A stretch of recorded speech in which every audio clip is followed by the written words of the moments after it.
Hello, America. Welcome to the Tier 1 podcast. Yeah. It is a Thursday again, which can only mean one thing. The Patriots have gathered, and it's time for the Tier 1 podcast, Thursday night live.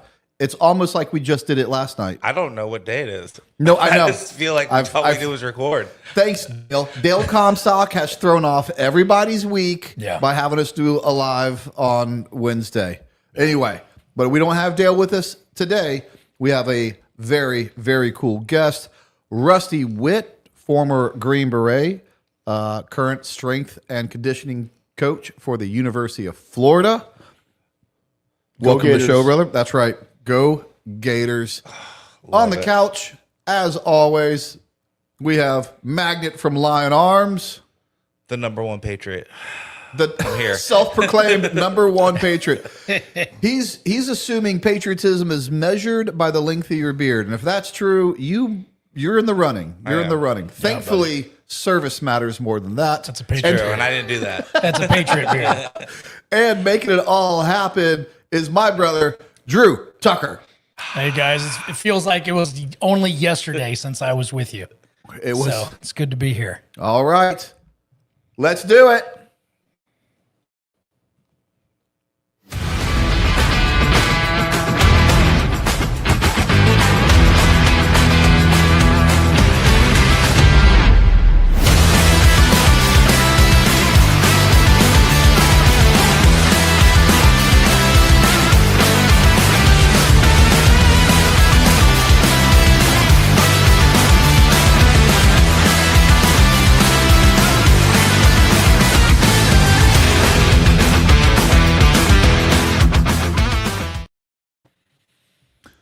All right. Rusty, we just did a recording of a deep dive into your whole life, week by week, month by month. Mm-hmm. That'll come out in a few weeks. In fact, I long really and winding road. We did the wave tops on your college strength coach career. You've been to a few places. Real quick, just name off all the places you've been. All right. How much time do we have? Midwestern State, University of Texas in Austin, the Olympic Training Center in Colorado Springs, College of William and Mary in Virginia, and University of Louisville, Sam Houston State. Then I joined the United States Army for 6 years. Well, Got out, went to Rice University, Louisiana Lafayette, Texas Tech, Army West Point, Troy, Tulane, and here we are, Florida Gators. And so I want you to run down that list because I'm sure each one of those stops is a story of its own, as in like what brought you there, what happened there, lessons learned from there, what you liked about it, what just every single one of those stops is a story. And maybe one day we'll have you back and we'll just concentrate on your coaching Climbing career. the ladder, yeah. Yeah, but it's such a, we talked about it on the episode. It's super unique because, of course, part of it obviously has to do with your ability and how good you are at your job, or else no one's going to ask you to come with them or ask you to come to them. But it's also who you know. It's also really a relationship driven business, and that's not unique to college football. There's a lot of businesses that A lot of networking, yes, is unique to that. I don't even know if I can put you on the spot like this, or that I should. Was there? If I can word it right, it'll dampen it. Is there a place you liked the least? I was like, that just wasn't a good time for me.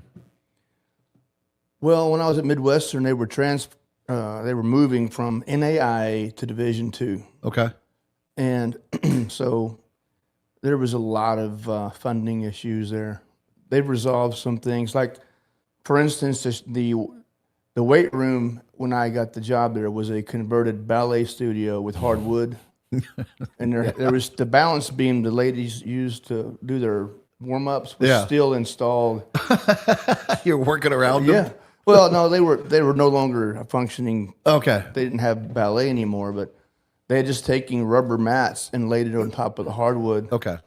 And so when you're dropping weights on the mats, breaking the wood below it. So it was Right. kind of a mushy, like a bounce house feel to it. Yeah.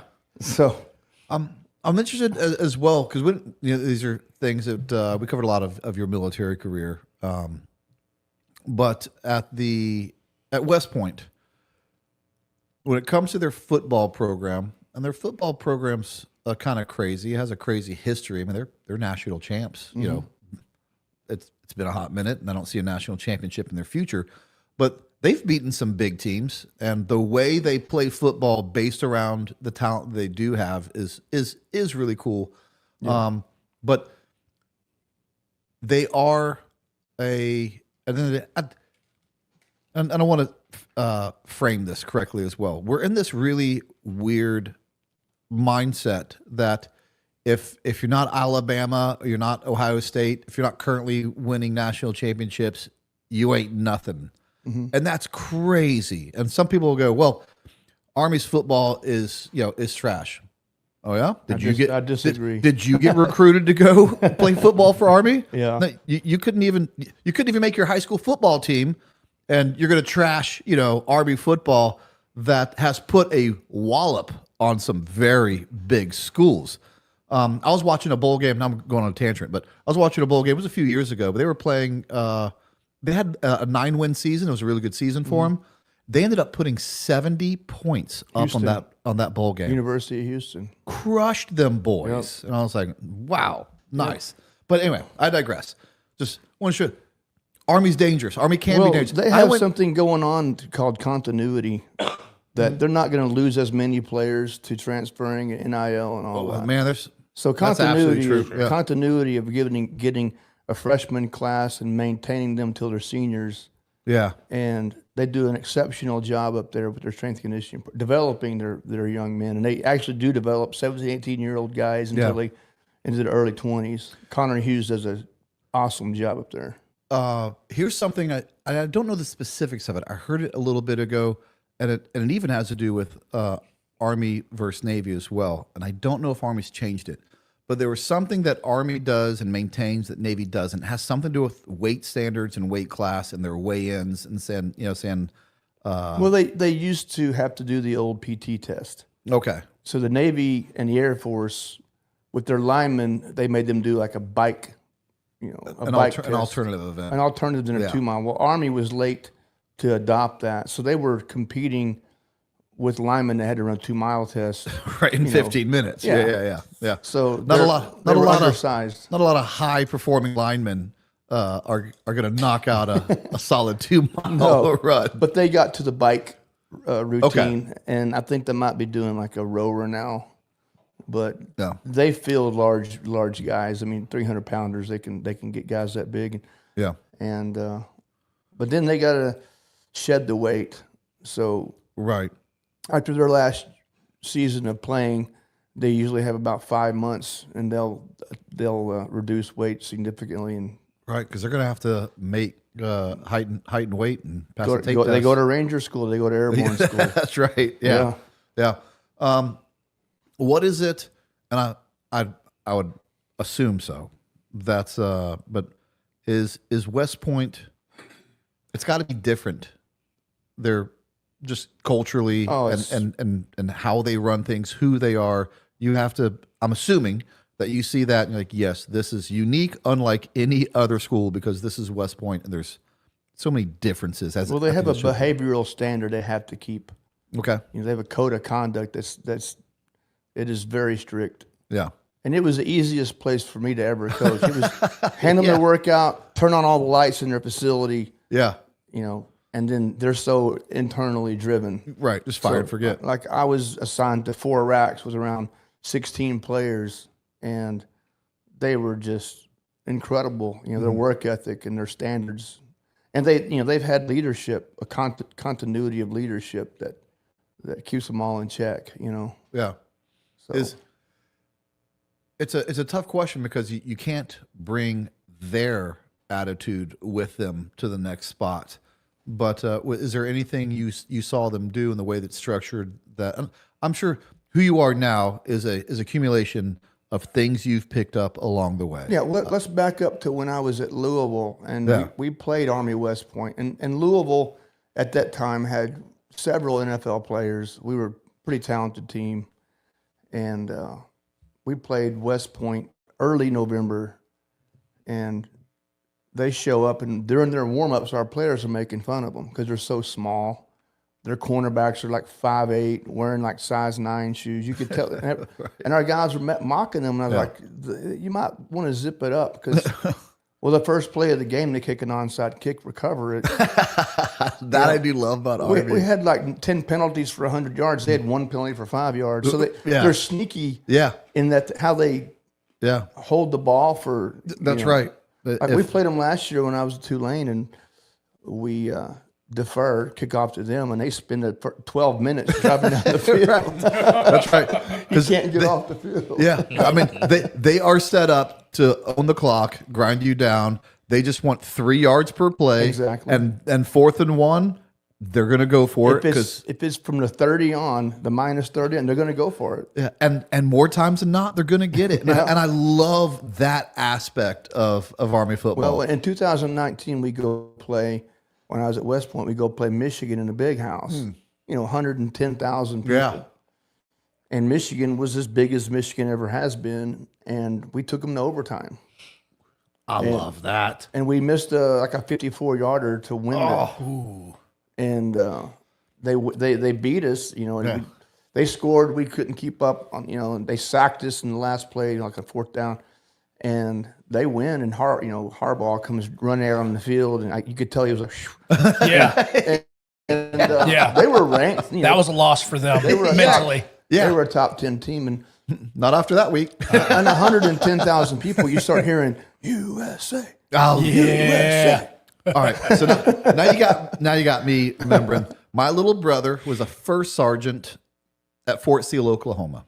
He gets tickets to and Drew went there. Yeah, we went as a family. Yeah, we did. It was me, he you, got Dad, tickets to the some of our sons. University of Oklahoma, the Sooners, and West Point. Overtime. That's right. Overtime game. Kyler Murray was their quarterback. Correct. We took him to overtime. And let me tell you, it was really, really, really cool. I only know Florida football, and that's SEC football, and everyone hates everyone, and it's it's not that bad, but for some people it is. But there's a lot of animosity, whether it's jovial animosity or not. Let me tell you, we took them on their national title hopeful season to overtime, almost beat them, and they were the nicest crowd to us. They were the nicest crowd. Yeah, it's hard to dislike them. and then we leave when we lost, and the guys are on their hands and knees crying and they're so upset. USA. Munkin calls them up in the locker room and says, "Hey, that wasn't good enough. That our standard is higher," because he expected to go in and beat those guys. And then we cleaned the locker room. It was tidier than it was when we got there. So the locker room was spick and span like. So they're a high class organization. Love to hear that. Coach love to hear that. Coach Munkin is, he deals with, just cutting edge mentality. Some of the highest operating kind of athletes, and like we're getting ready to play Tulane of all people up there, and we have guys who won the Medal of Honor talking to us in the locker room pregame. Yeah. So it's just a special place, and whenever you schedule them, you're going to be in the middle of the season, and you're going to have to run against a triple option team that has 3-inch splits. So you better strap your helmet up. Well, I always wondered this: if Army going against bigger, more athletic opponents, because and I get the science behind it, they're reacting to a snapped ball. You already have a little bit of momentum. Like 4th and 1, like you can get it. If Army has that mentality, I don't know, and it's proven it's very effective. What do you think more football teams don't adopt that?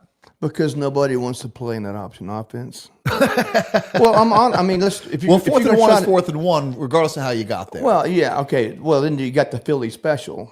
The the ankle to ankle split. Yeah. So yeah, it works in that regard. Yeah. Okay. It takes a lot of repetition. And Yeah. it's hard on your linemen. Yeah.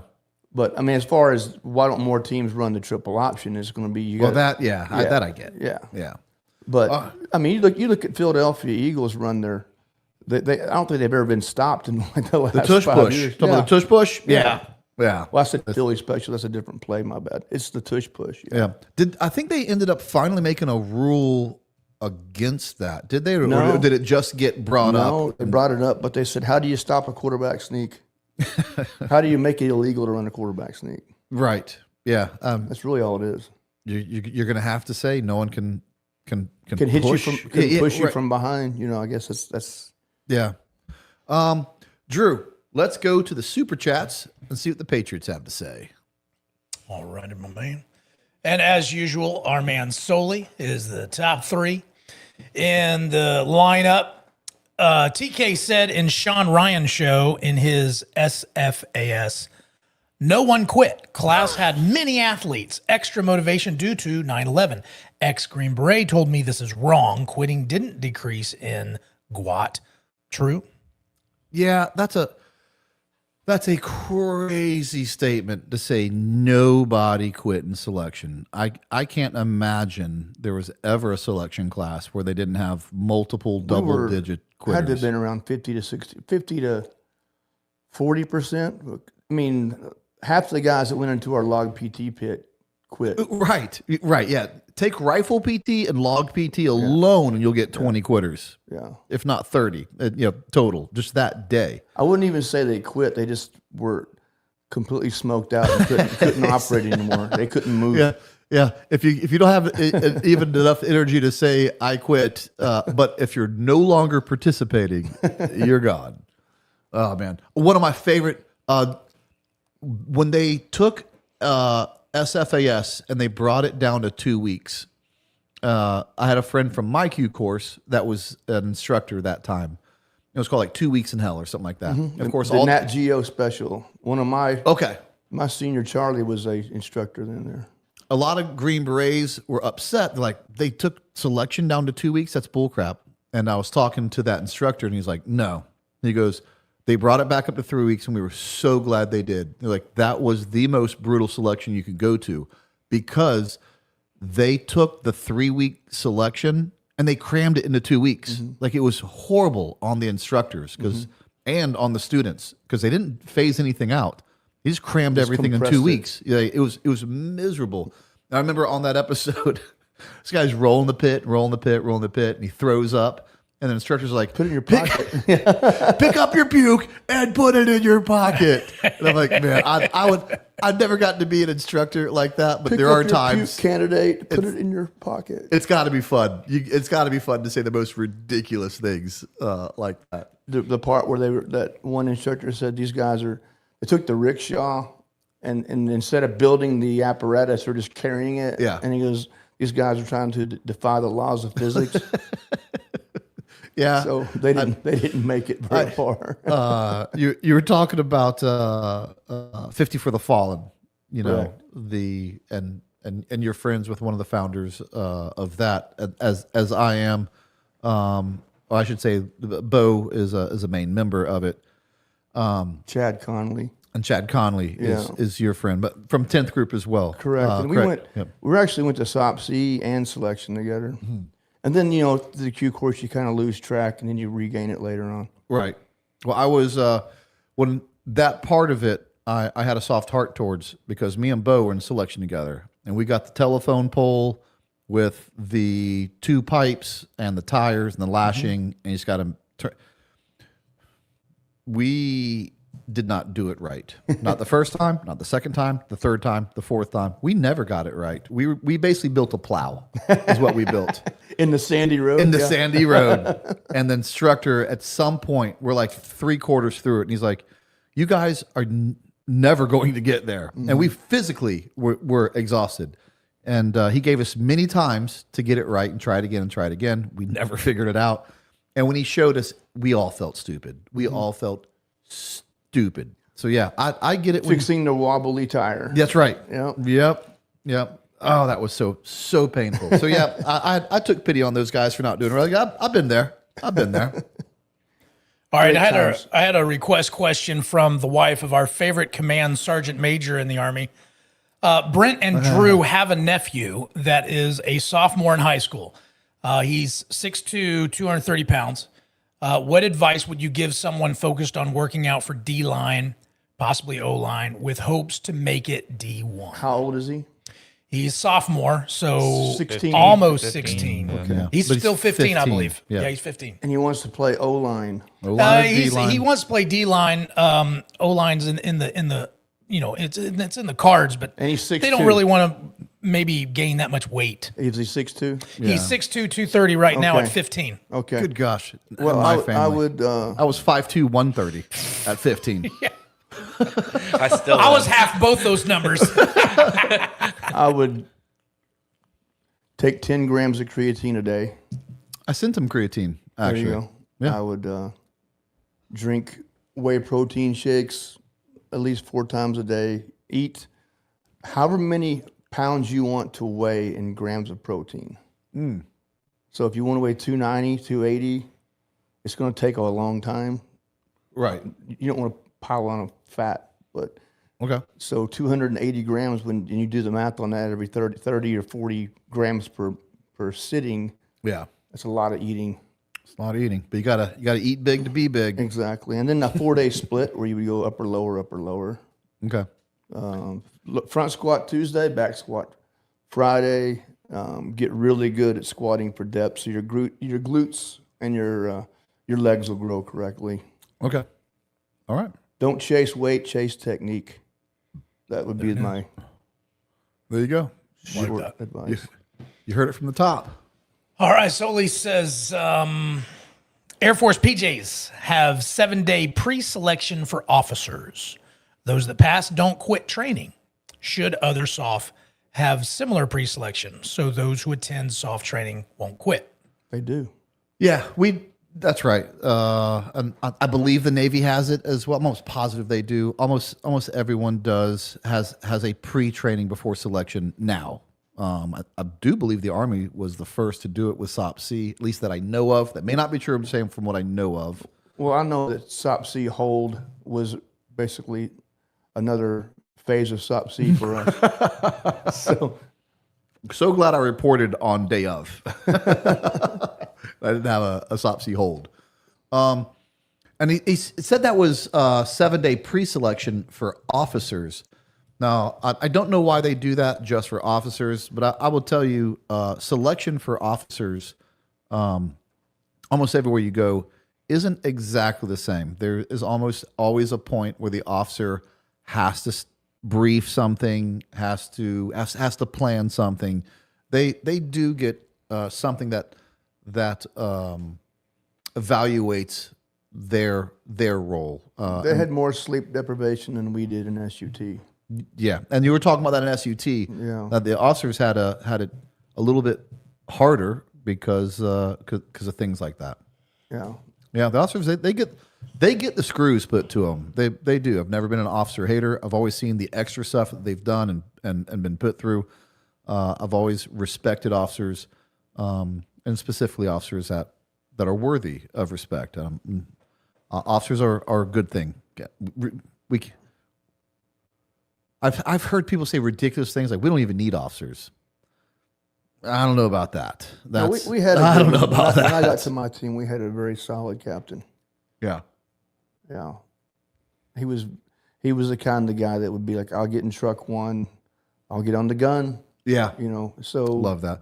Was he the same captain that said, "Hey, that was like left to Mogadishu or right to Little House of the Prairie"? And he goes, "We'll go left." He goes, "Yeah, screw it. Let's watch Black Hawk Down." You had a good officer. You had a good officer. And I don't let bad officers ruin it for good officers. I think that's a ridiculous mentality to have. I don't do it with anyone else. He was all hands on. I mean, Yeah.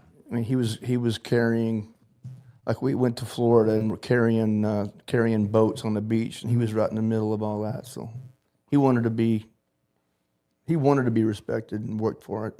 Love it. And it's easy. It's easy. Just work hard. Work hard like the boys. That's what the boys respect. competency and hard work. It's not that hard. I like this one. Sully says, do you try to be intimidating when coaching? I don't try to be intimidating. I just let our guys know what the standards are going to be and that we are going to adhere to them. And I'm not here to be liked.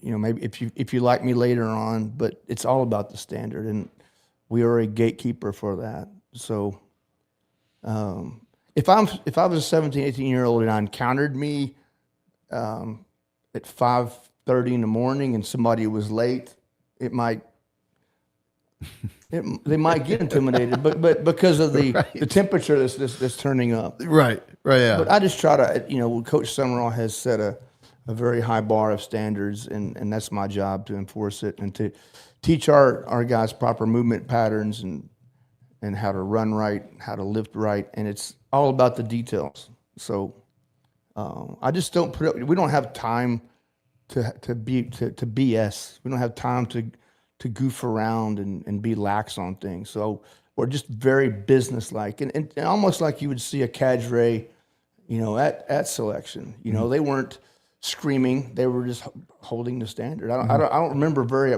many situations where a cadre member would just berate people. They just say, "Hey, this is the standard. You're not meeting it." Right. It happened during log PT and rifle PT because they intentionally wanted to put the stress up in those situations. But outside of that, you're absolutely right. They talked to everyone like men, and this is a standard. It's just business. Sorry, go ahead. I'll let you finish. I have a question after that as well. If you had a well, thought I you mean, wanted to finish. we were doing the rickshaw, and we stopped for a minute, and I took my rifle off, and I leaned it against a tree, and I stepped away to relieve myself, and I left the rifle more than arm's length. I turned around, and he's holding it, going, "Did you lose something, candidate?" And he wasn't angry. He was just like disappointed. Right. And this is a guy that I just felt like this deflation of confidence. Like, you really let me down, man. Yeah. And I want to be in a position where I don't want our players to feel like they let us down or let down the standard. You know? So, and I don't try to answer the question. I don't try to scare or intimidate. I just just do it naturally. And I don't know, we'll put a magic number, the last 20 years, 10 years, 5 years. Is there a point where you saw a big change, fundamental change to strength and conditioning, how it was looked at, how it was applied, some old things that are like, you know what, we used to really concentrate on this back in the day, but we found out that's not effective. What has been the curvature on that, or has it kind of always been lift heavy, eat big?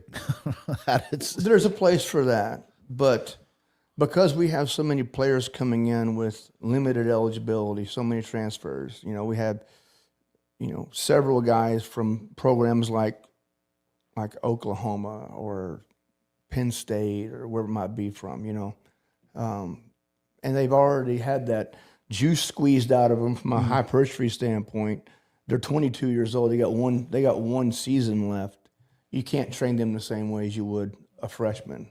Right. There's half your team is in that maturity rate. So we do something called velocity-based training now, where we measure how fast the bar moves, and you were there, you watched that. Yeah. And when you measure bar speed, it's more about intent to move the weight fast.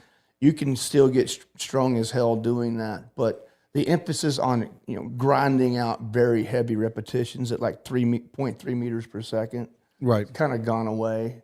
Okay, and then you're less likely to have an injury when you do velocity-based training. So, to me, that in the last 5, 10, 15 years, that's kind of been a major change in our industry. Yeah, and the advent of the catapult tracking system, we can really dial in how much volume our players need to move.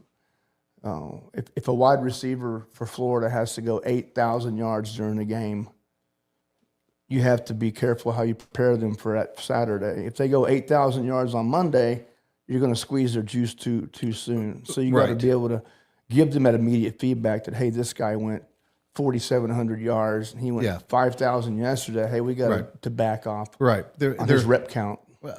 it's obvious, but it's the human body. It's not a car. A car can live in the red line, for 7 days a week. The human body can't. Like you can't red line it for 6 days and expect to show up on Saturday at peak performance. So the velocity, and it's all technological based. It's the velocity based training and the Catapult GPS tracking. There's other companies besides Catapult. Okay. That do it. Zebra is one of the other ones. Is there anyone? I'm something tells you there might be a few names. Is there anyone you've trained out of all the different programs you've been at that jump out at you? I mean, sure, every now and again someone just comes along like you are an absolute physical freak. The one that stands out the most was Ricky Williams, the running back at University of Texas. Yep. Really? Yeah, he was. I remember Ricky. I mean, played here in Florida at the Dolphins. Dolphins. Yeah. Yeah, he played for Dolphins. he was an absolute mutant. And what way? Well, Strength, I mean, speed, agility, all the above. when I arrived at Texas, late May, his sophomore year, he was playing for the Philadelphia Phillies in the summertime, making money in the minor leagues, and he showed up having not trained at all, and ran a crazy fast 5.10.5. We measured him in a 5.10.5 agility race. He ran like a 4.1 or 4.2, something, for a 230-pound man is really impressive. Yeah. We ran a 1 mile run test. He came in dead last. And I was like, there's probably something to that because Right. he's not twitched for a mile. He's twitched to run 20 yards. Yeah. All fat twitch muscles. But we played Oklahoma State. He had like 240 yards rushing or something. He was just a man amongst boys out there. Yeah. And was the first. I think he was the first guy picked in the draft when the Saints. I think the Saints picked him in the very first. Okay. Yeah. Yeah. With Ditka, when Ditka wore the dreadlocks and all that. But he was an The absolute. Bears. Yeah. So and then Patrick Mahomes at Texas Tech. He was wired differently. He still is. He's just a professional. His father played Major League Baseball, so he had growing up with that level of preparedness, throwing ambi when he was a kid. He just was very highly developed. And but not just his physical tools. He had a good enough GPA where after practice, when the wideouts and other players are going to tutoring and they got to go to they got to go to study hall. Well, he didn't. So he's throwing to our equipment managers or throwing it in trash cans. Yeah. He just had a very durable arm, and it was. And he did a lot of abdominal work on his own and throwing medicine. He was very fierce in his. He knew where he wanted to be. Yeah. And I love that. And he had a good idea of what it was going to take to get there. There's some big names that you've come across in your career. I mean, and I've learned probably more from them than they learned from me, Yeah. But obviously in Patrick's case, because I only was with him for 1 year, but it was his last year that he played in college, then he got drafted. Yeah. It's always funny when you look at players on a field. I mean, I remember going to football games as a kid, and even now to some degree, you see a football field on TV, and it looks a quarter mile long. It just looks massive, and then you get there and you're like, it's not as big as I thought it. As I thought it was. 22 guys that run 20 miles an hour make that field really small. Yeah. Well, on top of that, you see a bunch of guys who are, yes, they're bigger guys, but they look like normal guys that are bigger in pads. Mm-hmm. But it's not until you show up to the University of Florida to their weight training session, and when I first saw them, they're all sitting down, right? And you show up, and now you're standing beside them, and you're like, "I'm the shortest." I'm thinking You were the shortest guy in there, and I'm 6 foot, guys. I'm 6 foot. I know that was a top of discussion last night. I'm 6 foot. It's still a subject tonight. Okay, It's questionable. okay. And I was the shortest guy in that. There were just some kickers taller than you, monsters probably? in there. 6'6", 6'8", 6'9", guys. massive. How tall is the and I'm kicker? thinking these guys are 18 to 22. And he's still taller than you. I was 6 looking foot. down on him a little bit, but these guys are They're 18 to 22 years old. How they look like they're 30. How did they get so grown so fast? D1 genetics, Well, man. they were pretty early to mature. Yeah. Physically mature pretty early, which set them apart in high school. They stood out as their sophomore year, and then they get on the radar. But Yeah. Just, gosh, some large men in that gym. It's crazy. All right, what else we got? Just another 11B says, Brent, you've mentioned how you dislike risers on a rifle optic. Believe you said they were gay. DJ Shipley said your old unit ordered 300 of the Hydra mounts from GBRS. Has the unit turned gay? Alice in Chains, what the hell have I? Outro. Man, he really wants. Didn't we already play that? He said, no, you didn't play it last week in the chat. Okay. Oh, okay. All right. So for $100, Alice in Chains. All right. So he got a tier 1 personally and put a riser on it. Who did? Just another. Did he? Yep. And as long as you buy the gun, you can do that. Hold on. I mean, if you want your gun to look. Oh, man. Okay. I told him you were going to make fun of him for it. I don't know. I'm not at the unit anymore. I mean, once you leave that unit, it's pretty much a black hole. And I try not to overstep my bounds. Maybe I could find out what the boys are doing with a phone call.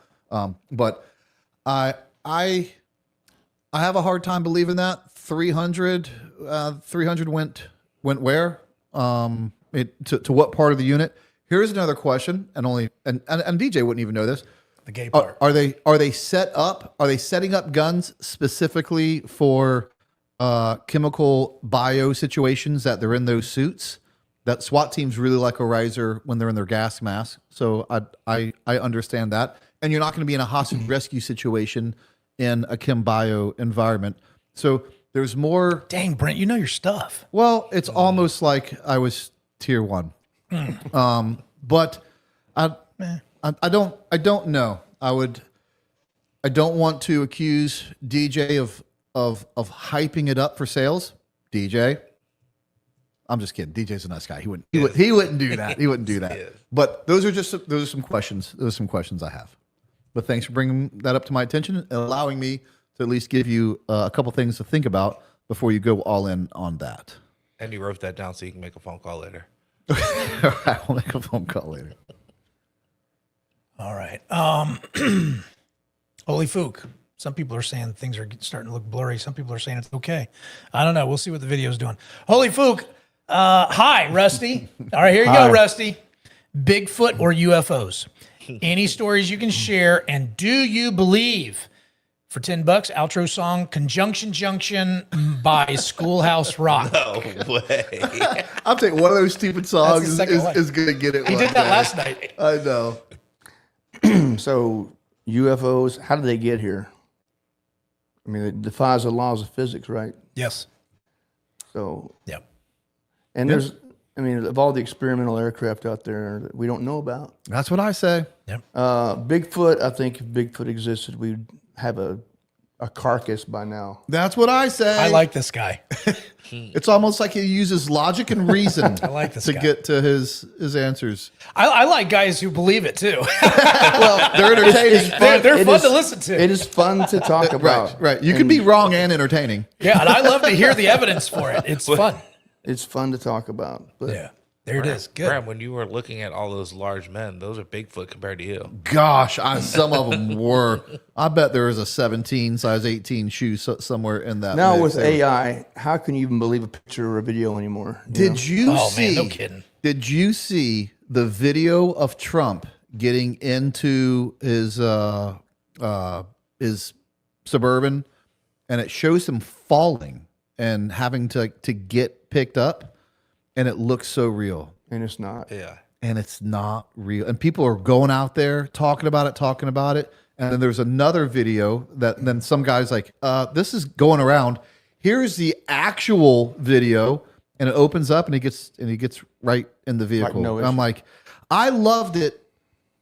I loved it when AI was a little bit earlier, Yeah. and they'd have like 6 fingers you know, or something was always wrong. You cannot believe a video And I was of like, a UFO anymore. they've gotten too good. They've gotten too good when you can't tell what's real and what's not real anymore. The whole society has turned into our grandparents, right? Because for a long time, we had to always, like on Facebook, we had to message our grandparents and say, no, grandma, that's not real. That's just computer generated. Right, yeah. Now we're all swallowing it. No, grandma, that's not a real African prince that wants to give you his savings. That that's goes not back real. even That's earlier. not real. Yeah. The whole African Prince email. Oh boy, that's back there. All right, holy fook, here it is. Brent, did you measure your height last night, and what were the true results? Have you shrunk in your old age from carrying heavy rucks? Keep it going. Outro song, POD Alive. All right, you guys made Brent go to the garage for something. He's getting a tape measure. That is what he's doing. He's getting a tape measure. But he's got his shoes on. You guys got to tell him about his shoes. Take your shoes off, Brent. You got to tell him to take his shoes off. Oh, yeah, he might have some flip-flops on. 1/4 inch. We're waiting for him. Oh, somebody in the chat, Rusty, said that Ricky Williams' son is playing for LSU right now. Yeah, that's correct. I've heard that. Yeah. I mean, Good luck, Tigers. good luck to Yep, him. I knew it. This is it. All right, you got to go barefoot? No, I meet people in shoes. Yeah, he needs people in shoes, people. But is that how tall you are? What? That's how tall I am when you meet me. Here we go. We got a tape on. I'm going to break your heart. You don't have to. You're 5? 11 and a half. 5'11 and a half. 5'11 and 3/4. 5'11 and 3/4. In his flip-flops. In the flip-flops. I gotta go get another tape measure. You can't trust the Milwaukee tape measure. Measure twice. You know, it's. Go. Cut once. I knew I shouldn't have done that. At Definitely least after should. this, we could have Loving kind of altered it a little bit. What I say on Patreon is what I say on Patreon. You're built for endurance, man. I'm built for endurance. I'm telling you, I used to be 6 foot tall. I told you I'm 6 foot.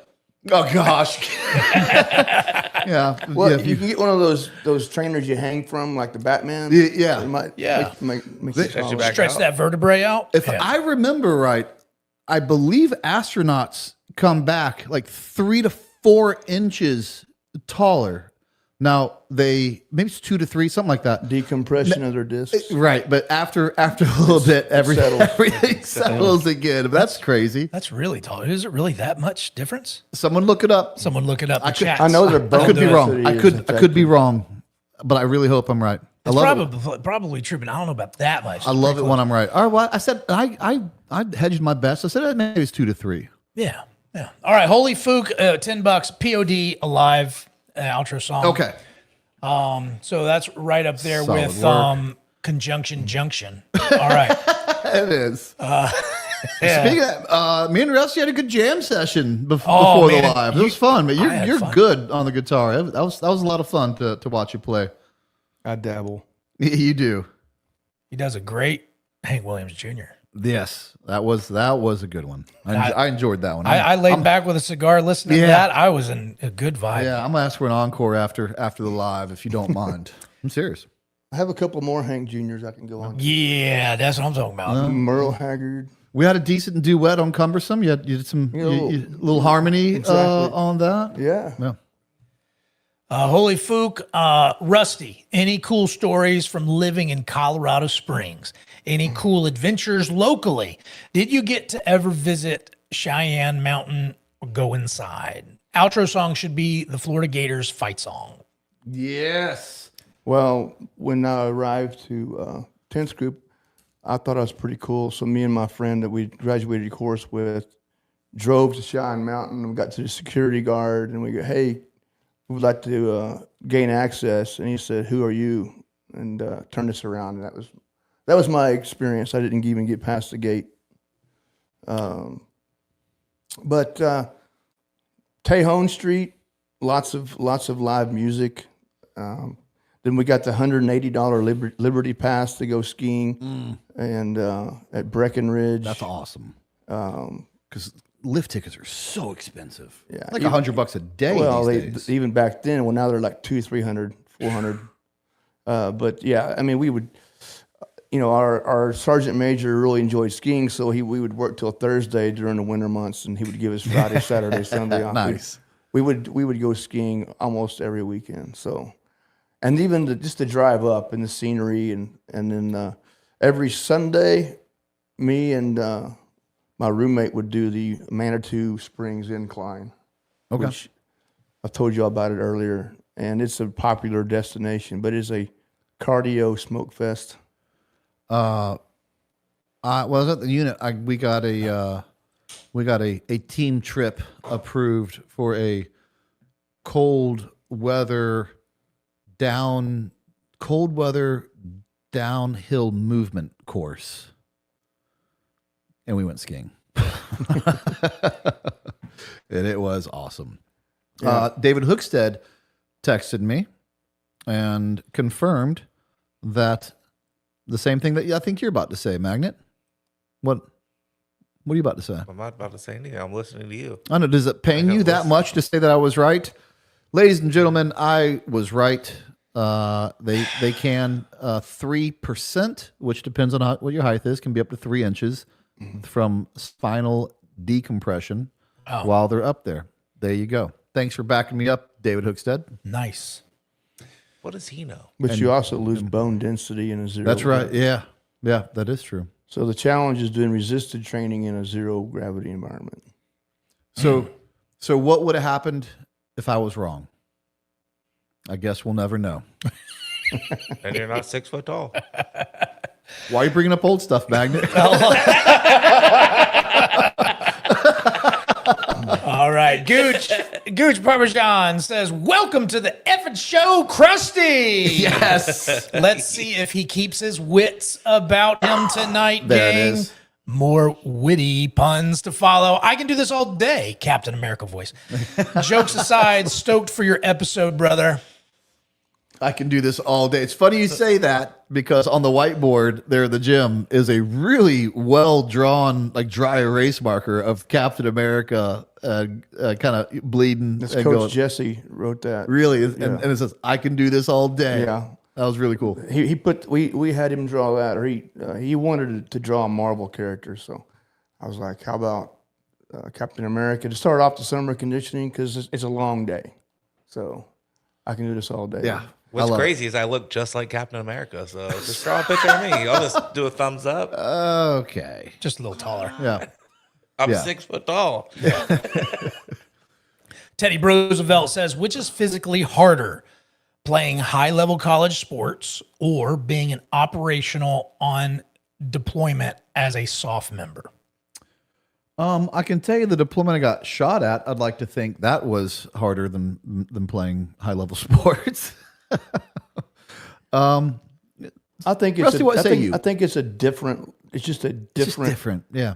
I mean, to live as clean and the regimentation it takes to play at the Division I football level, the sacrifice these guys have to make in their social life, and to perform on a daily basis, it has its own difficulties. But doing a 20 mile ruck run with 100 pounds, Right. it's a different. It's It's just different. Yeah. But both are hard. I mean, like we do a 1 hour team run, and I tried to get our guys to a level where it's so hard that they have to dig down deep. But the time isn't the same time allotment. That the time under duress isn't the same. Right. So I think it was I think it was Mike Tyson, but it might have been Muhammad Ali, but I think it was Mike Tyson when he was doing sit-ups or push-ups for a physical event, and it was the last one to failure. Mm-hmm. Those are the ones he's struggling on, and he's like, and he basically says, "I did all those just to get to these." Mm-hmm. And what's that? Say it with Mike Tyson voice. That's a lot of THs. I did all those. I did all those to get the D's. Okay. But you take. But you run 55 minutes to get to those last 5 minutes of absolute. But something that we have our athletes do that I think is extremely challenging. That I think it would be hard for somebody, a special operations unit to do is run 21 miles an hour, 22 miles an hour, sustain that tempo, that pace for 45, 50 minutes to an hour, and then go in and squat 500 pounds. Yeah. So they do some difficult things in their own right, sure. in a more compressed time frame. Just I don't know why I'm doing this. Just to impress you, I guess. The curve treadmill, which has some resistance to it. One of my last trips to Syria, and that was a big goal to try to get to 20 miles an hour on the curve treadmill.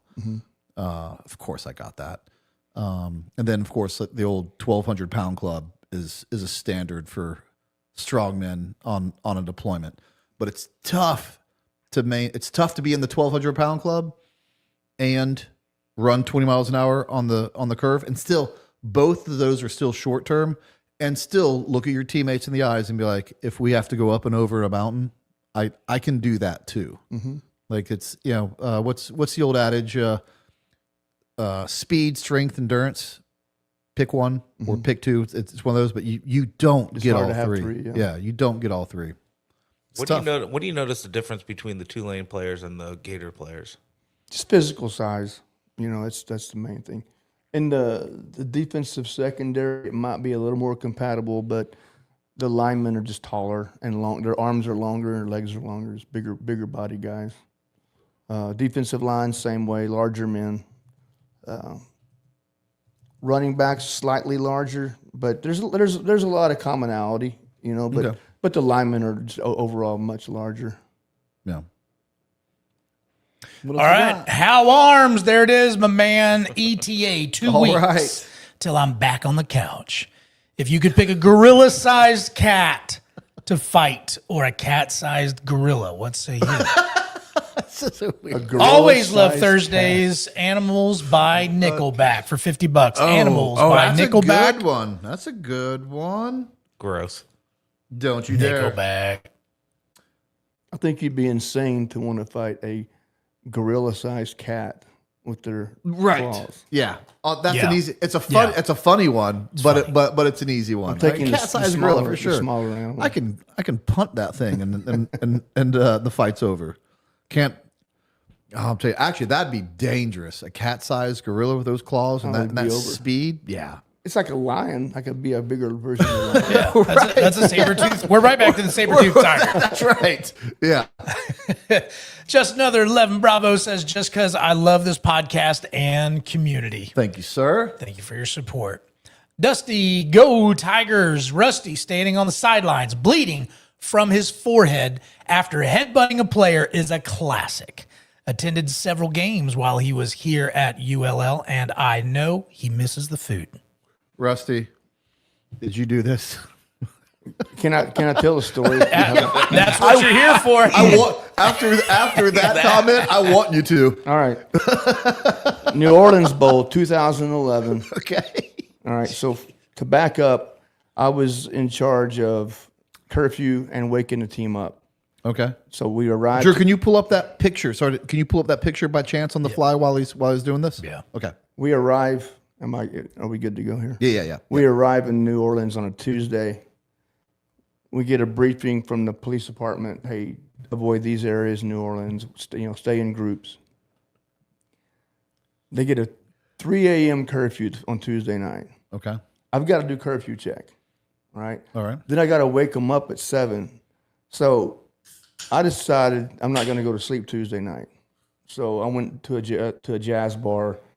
Long story short, I did the same thing on Wednesday night, Thursday night, Friday night. Didn't get any sleep, and I was drinking Red Bulls like it was my job, right? Okay. So Saturday, it was an 8 o'clock Saturday night kickoff, and we were on ESPN, and it was some like the very first HD ESPN game. They had these different kind of cameras out there, and the energy. It was the first real bowl game you ever had been to versus San Diego State, and it was there's a huge crowd for a UL game in the Superdome. Okay, it was electric. Everybody was just so excited. Devin Lewis Buchanan was our best linebacker. Okay, he legitimately had NFL aspirations. During pregame warm up, he dislocated his kneecap. Oh, yeah, it was tragic. And they tried to put it back in place, tape it, brace it, gave him a Toradol, all that, and he just couldn't. He could start, but he couldn't stop. So we go in the locker room after the team warm up. You get like a 20-minute break, right, before kickoff. Coach Hudspeth, who's really good at motivating people, he's like, "Hey, we're down a man, but we have 110 other guys who are going to get him going, and we got your back. If you got D-Lou's back, stand up." And then we're all like, all jumping up and down. I'm not wearing a helmet, my eligibility's up. But we had a gunner on our kickoff team, and he had his helmet on and his mouthpiece in, and he was, he's like the guy that goes and blows up. Back before they changed the rules, he was like the rocket or the missile. They would probably call him a missile. And he's like, looks at me and he's like, "You ready?" I'm ready. And he goes, and he rears back, and I'm like, "I guess I got to take it." And I met him halfway, like 2 rams, and I felt a crunch in my skull, and I was like, and then the blood, like Ric Flair, covered my face. Yeah. And he goes, "Leave the blood, mother effer, leave the blood." And he's like raging Viking with bloodlust, like, "Leave it." So yeah, I was gonna change my sunglasses into my clear frames, and I forgot. Okay. So I put my sunglasses on, and I ran into the very face of a HD ESPN camera. And they're like, "Oh, this guy looks like an idiot. Let's keep our camera on him." So yeah, and it is. And they finally put some glue in my head at halftime. Yeah. And then I came out with clear frames, and then in the fourth quarter, the same kid, we scored a touchdown, and he came and did the same thing. And got it twice. So I had several instances of like the Ric Flair on my face. Is it up on screen now, Drew? Yeah. Look at the concentration there with just the blood rolling down, all the way down. Glasses still on. Yeah, Brett Baer kicked a 50-yarder with 2 seconds left to win that game. Oh man, it was amazing. But the locker room was rocking at the end of that game. It was a hell of a night for that school. I love it. Then you were concussed and don't remember any of it. No, he remembers it. I remember every bit of that night. Yeah. All right, it is 9:00. It is halftime for us. Drew. Yes, sir. You ready to start the halftime show? Yes, sir. All right. Don't go anywhere. We will be right back after these messages. We are more than makers of steel. We are brothers in craft, bound by purpose and forged in pride. Every blade we shape carries the weight of the hands that built it and the hearts that will wield it. Brotherhood Blades stands for those who refuse to quit. The protectors, the workers, the doers. We forge with integrity, we carry with pride, and we stand shoulder to shoulder with those who live by the same code. Brotherhood Blades, forged in freedom, carried with honor. If you've ever been to any of my tactical training classes, then you know how adamant I am about the use of white light and the importance of a quality, high-powered tactical light. That's why I use Cloud Defensive Tac Lights. You can't hit what you can't see, and neither can the bad guys. Clearly identify your target and simultaneously overwhelm his vision with hundreds and even thousands of lumens. Get serious about defending yourself and your family. Go to clouddefensive.com and use promo code Tier1 to get 30% off your order. That's right, 30%. You won't find a better light than this, and you won't find a better deal than this. Revenge is an act of passion. Vengeance is an act of justice. Injuries are revenged. Crimes are avenged. Almost a century ago, big pharmaceutical companies re-engineered medical school curriculum and faculty with one goal: putting profit before progress. Anyone pushing back against the medical matrix they carefully crafted was threatened, silenced, censored, financially ruined, or worse. They are the problem. We are the solution. You're clear to engage. Initials Mike Juliet Alpha. You're clear to engage with weapons. You're clear to engage with weapons. Tucker, step out, see how far away easy is.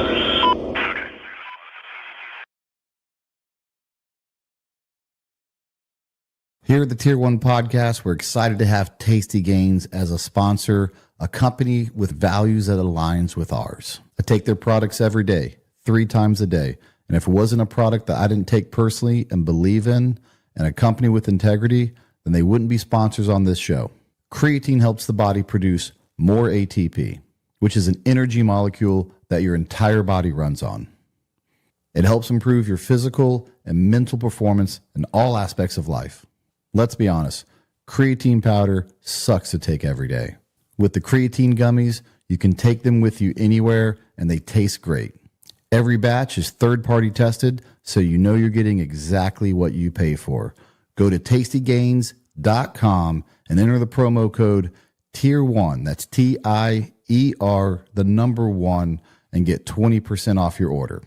Off the air, right in the middle of the episode. Did I do cloud defensive? I don't know if I did. If you've ever been to any of my tactical training classes, I did. All right, now let's see. We're gonna do this here for the first time.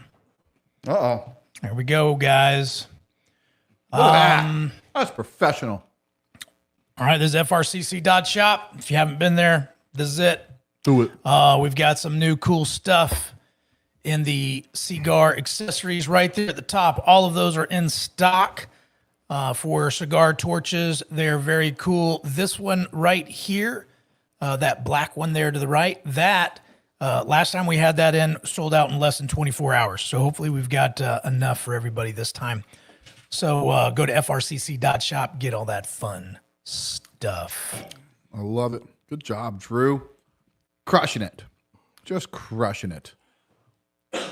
All right. No one headbutted each other during the break. That's good. It's tempting. That's good. We're pretty fired up right now. Pretty fired up. Ready to go. Ready for a few more super chats. You better watch out. I've been drinking Mountain Dew all day. Oh, I've been drinking Code Red. One up you. I'm all hopped up like a spider monkey. All right. What do we got, Drew? Back to this year. Let's see if. Yep. Oh man. Thanks, Dusty, for bringing up that forehead story. That was great. You're going to hold that one from us. Yeah. I probably have too many stories. I'm not Yeah.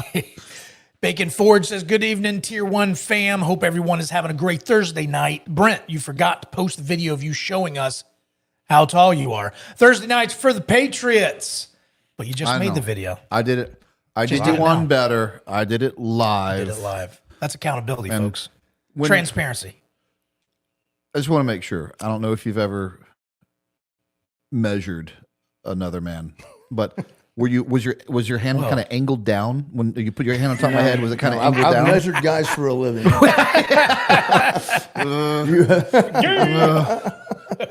Should have had Magnet measure me. Looks here like you're 6'1". Sorry, Mike. That's the wrong guy.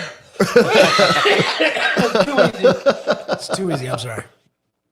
Right Wing Nut says, welcome, Rusty. I'm 1.5 hours from ULL in a place called DeRider. Is that how you say that? DeRider? DeRider?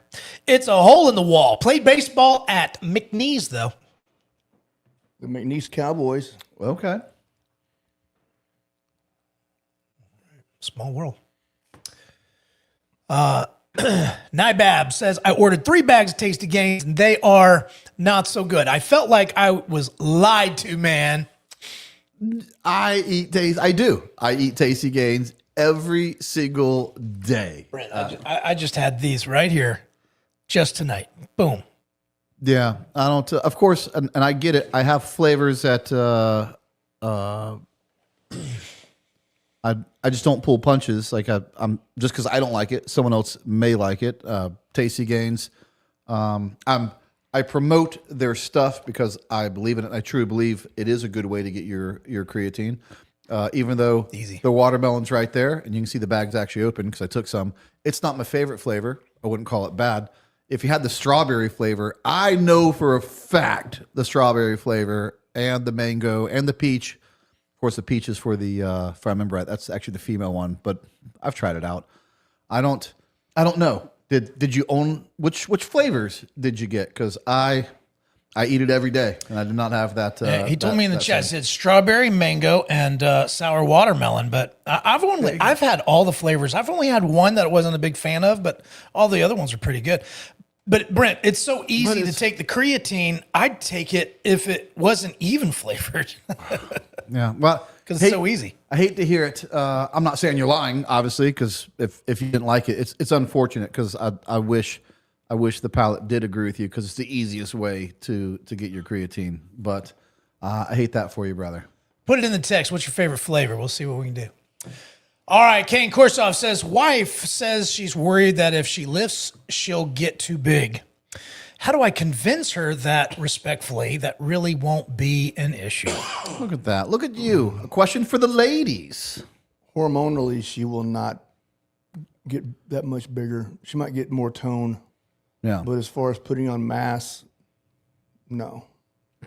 It kind of reminds me of one of my favorite Arnold Schwarzenegger quotes. Do you know this? Drew, you remember it? What? Some guy comes up to Arnold Schwarzenegger and says, "I think all your big muscles are gross. I would never want to be big like you." Yeah. And he looks at him and goes, "Don't worry, you won't." No, but for your longevity. So there you go. That's my answer. I can't recommend lifting enough for your longevity and health.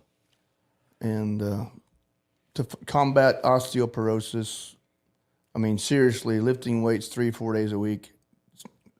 All right. Well, there you Nothing go. better. There you go. There you go, Kane. Don't worry, she won't. But women come up with all kinds of excuses to do things they don't want to do. You know what I mean? Come on. But yeah, can't tell her that. All right, Chad Rux, you better hide your Gerber knives. Rusty will rip off your pocket to get it. Is that true? Well, when it starts with well. Do you remember in SUT when we had to do ambushes? Like the 24-hour ambush? Yeah. And we had the guerrilla. We were going against a guerrilla force of regular Army guys. Oh, yeah. Yeah, okay. So they wanted us to exhibit violence of action on the, Right, on target. Yeah, on target. X, So there was an LMTV, and we shot, blanks, but we shot it up. And I grabbed the driver, and I picked him over my head, and I threw him like WWE style. Right. It's perfect because it's way up here. Yeah. So it just naturally just wants to dump and it them. sounded like just a bag of just junk hitting the ground. And then I grabbed his pocket. I saw his Gerber on the clip, and I ripped it out of his pants, and I held up, Gerber! Because we're supposed to say what we found, Right. AR, M16, AK, Gerber! I was so excited. It's a great battlefield recovery. I was so amped up. Yeah. I won't say if I kept it or not. Range Wizard says, "Hey, Coach, proud dad of a current Division II linebacker here. Nice. Who was the most gifted linebacker you have ever had the chance to coach, and why? Don't back down. Outro for Gator Nation, $10. Oh, don't back down. Great. I've coached a lot of really good linebackers. It's all a mindset. One of them is interning for me right now by the name of Sam Howard. And his grit, determination. He got cut by the Buffalo Bills, and he might go back. He has a UFL tryout. A 6'1", 6'1", 230-pound guy, not overly big, but big enough. Mm-hmm. But we played, East Carolina last year, and he thought he sprained his ankle in the fourth quarter, kept playing on it, and he'd broken his fibula and kept playing on it. Had a rod inserted in his leg the following Monday. Yeah. A couple of days later, like an 8-inch rod. We go to UTSA the very next weekend. He leads team warm-up, and he looks like he could play. And still has the stitches and everything in his leg. And then he played the following weekend. He played 2 weeks later. So Well, if that don't work out for him. Sam Howard, very rugged, tough team leader, high accountability. Yeah. Grew up watching Ray Lewis videos. Yeah, Ray Lewis. And he likes to bring that out. Yeah. And so of current, Sam Howard, but we have a couple of guys at Florida that might surpass him in the next couple of years. Love to see it. You got shot. You should have rubbed some dirt on it. Where was that guy with some motivation to you? I didn't miss a deployment. I'll have you know. Yeah. All right. You want to I test didn't me? get anything. I met the whole troop on the runway the night they got home and was in the back of the 5-ton, taking all their bags off of them and stacking it in the truck for them. Was it cast on? Yes. Yeah, with a sling, one-handed. I was doing a squadron shooting competition within 2 months, which included rope climbs, and you had to slide down a rope. And I did it one-handed, but I still used my other hand.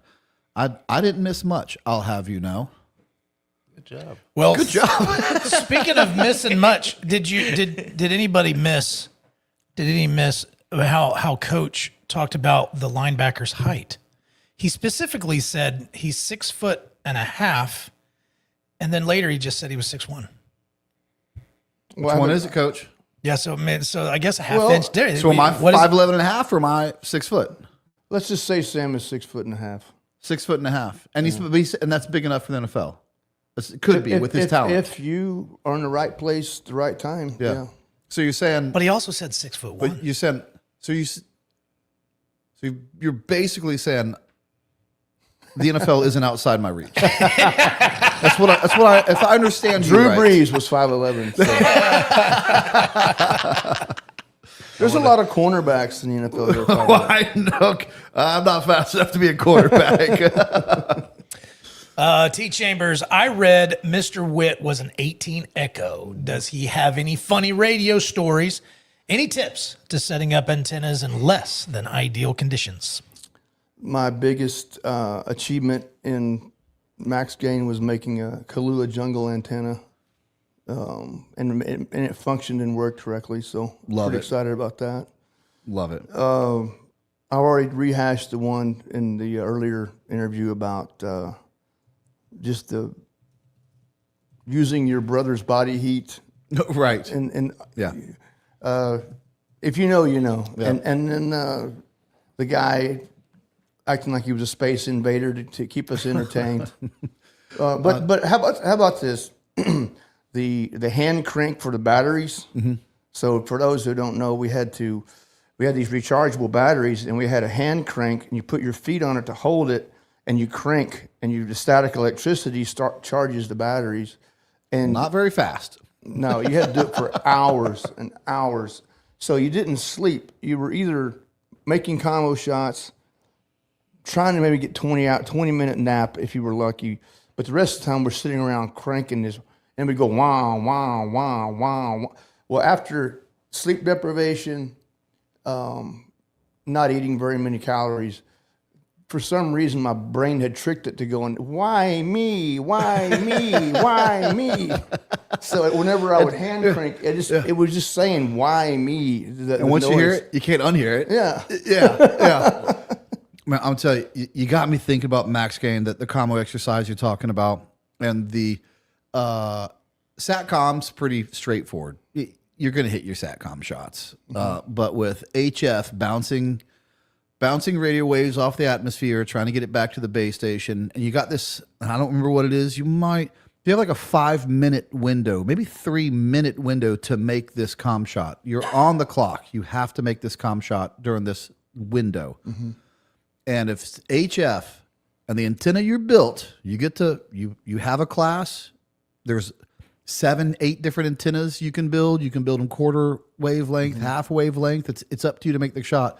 And when it's not making that shot, it is time to get desperate and creative. Let me go raise it. Let me go lower it. Let me go separate it. Let me go check this. Make sure there's no tree limbs in the way. Yeah. Oh my gosh. When you're on the clock, and I remember getting one out with like 10 seconds left to go after some adjustments.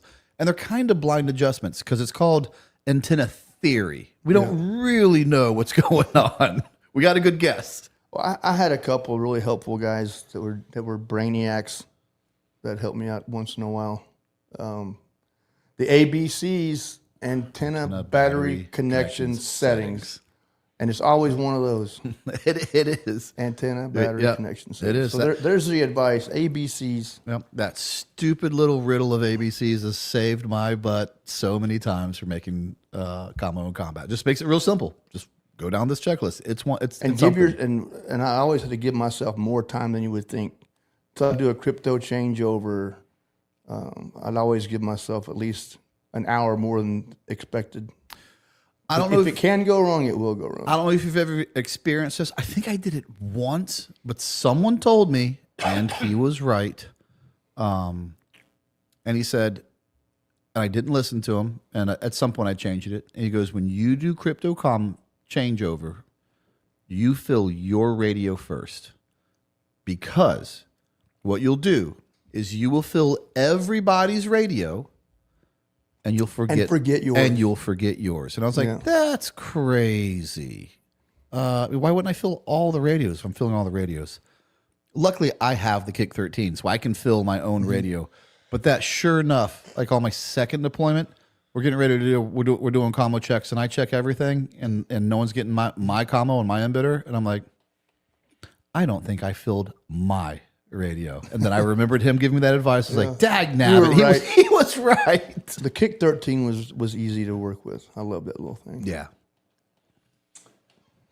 Let's see. Eric Wachowski says, Coach Whitt and Coach Summerall going to bring the Gators back to the promised land. Drew, thanks for taking my comment seriously about reaching out to Coach Whitt. How about Won't Back Down for the song for the Gators tonight? Love it. $50 for Won't Back Down. And I believe it was, it could have been Mike, could have been me on the comment, but could have been Nick. So don't remember. All right. Good Timber, song request, Stillborn by Black Label Society. That's a good one. Brent, have you heard BLS? Just curious, since you never heard Crowbar. I'm going to upset some people. I wasn't that impressed with the Crowbar song, but of course I've heard of Black Label Society and Zach Wild. Anyone who plays guitar knows who Zach Wild is at almost any level. Black Label live. Yeah. In Alabama. Cool show. Heck yeah, I'd love to go to a Black Label Society show. And what song was it for Black Label Society? Stillborn? Stillborn, that's right. Yeah. Yep. Good Timber says, would you rather be in a firefight alongside USMC 0311s or 11Bs? Bravos. This is going to upset some people. And of course, 11Bs is so random, like across the board. There's a lot of different divisions. They're not all the 82nd. They're not all the 101st. Even within the 101st are the Rakistans, who are very proud. So if it's just, but you didn't specify, so it's the whole 11Bs or the whole 0311s. As a general rule of thumb, I'm probably going to pick 0311s. There's something to be said about standards, and the Marines meet standards. And I always They're respect all that. riflemen. And I always respect that. There you go. Brad Freeman says UFO are fake. No astronomer has ever seen one in space coming to Earth. Thousands of astronomers and no sightings. But sightings in our sky? What the frog? Well, I digress on that. We talked about earlier. When you have Navy pilots and you know how well trained they are, swearing that they see something they're tracking and they're chasing, and it goes into the ocean and comes out. Right. Like what in the hell is that? I don't know. Is it something that It's unidentified. Yeah, but I just, as far as coming from a different planet to get here, I don't see how it's possible. Yeah. know. Have you seen the Skinwalker Ranch show that talks about? No. Oh yeah. All right. Yeah. The Aliens? Legend of What- Skinwalker okay. Ranch. So like What's it about? they believe that there's UFOs that are so far advanced they can basically fly into a mountainside, and like they live in a altered state of reality than us. I mean, it's really far out there. Yeah, someone's got to put the UFOs are weed real. down at some point. Someone's got to Psychedelics are strong. I don't care. There's aliens out there. Someone's got to put the white lightning down at some point and come back down to reality. You never know. I could be an alien. You're alien-like, I'll tell you that. Good Timber says the phrase is measure twice, cuss once. We've all been That's there. funny. David Hookstead, Rusty, in your opinion, why has the Big Ten won 3 straight national titles with 3 different schools in football? What changed and how will the SEC adapt? That's a good question. And before you answer that, give you some time to think about it. And let me tell you,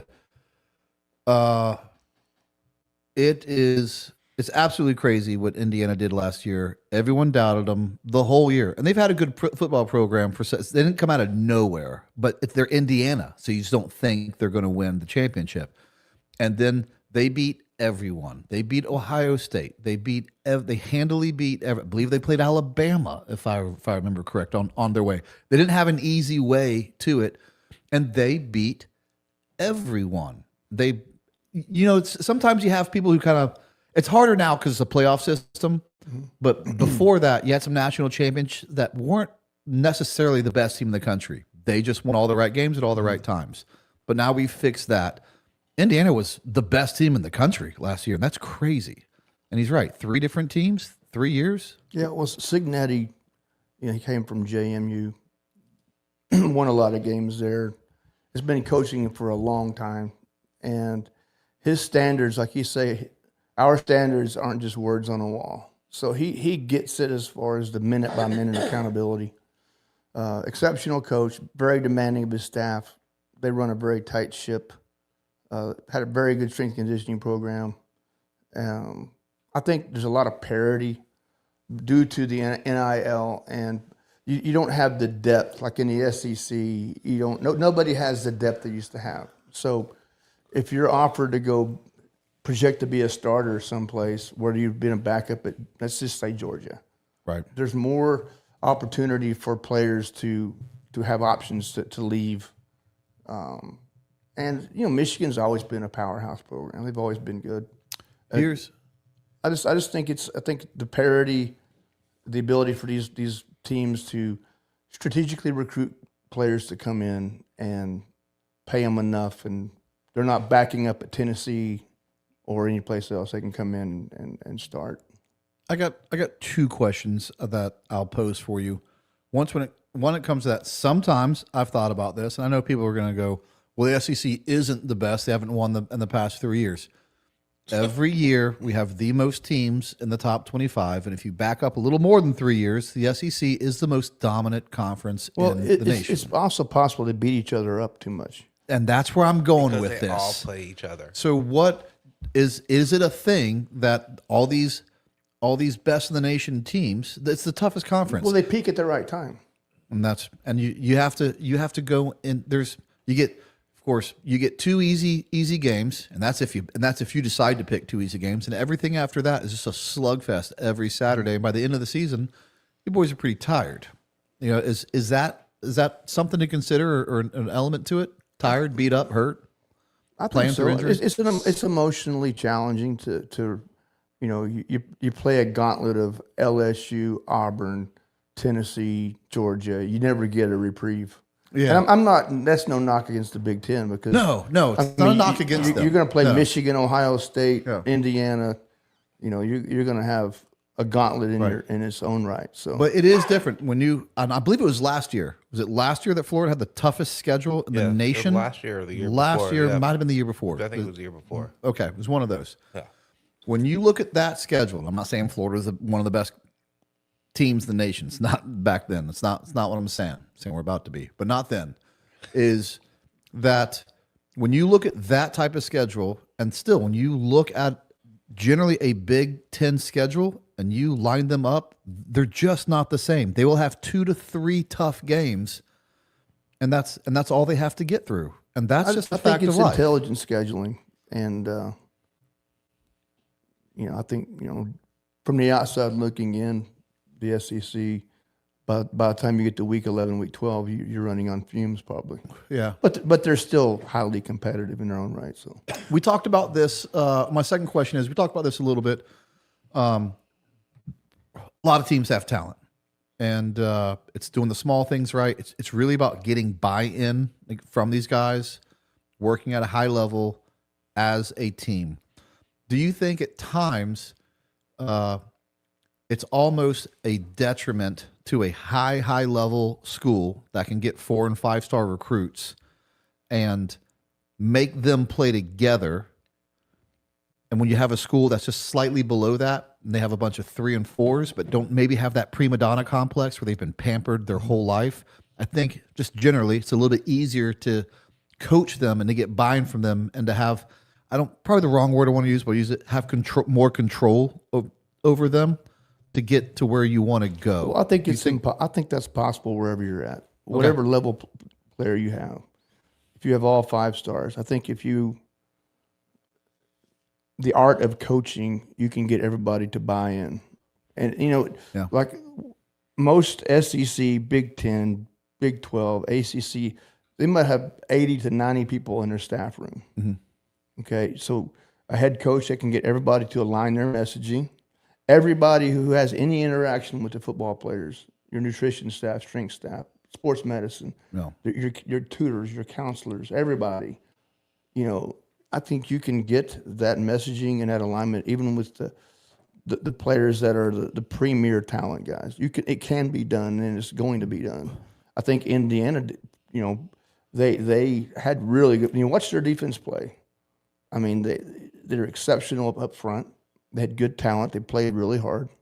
Everybody has talent, but I think it's the art is these young men, now that they are getting paid, just like the NFL. Mm-hmm. The NFL is the best of the very best, right? Well, most teams go, 7 and 10?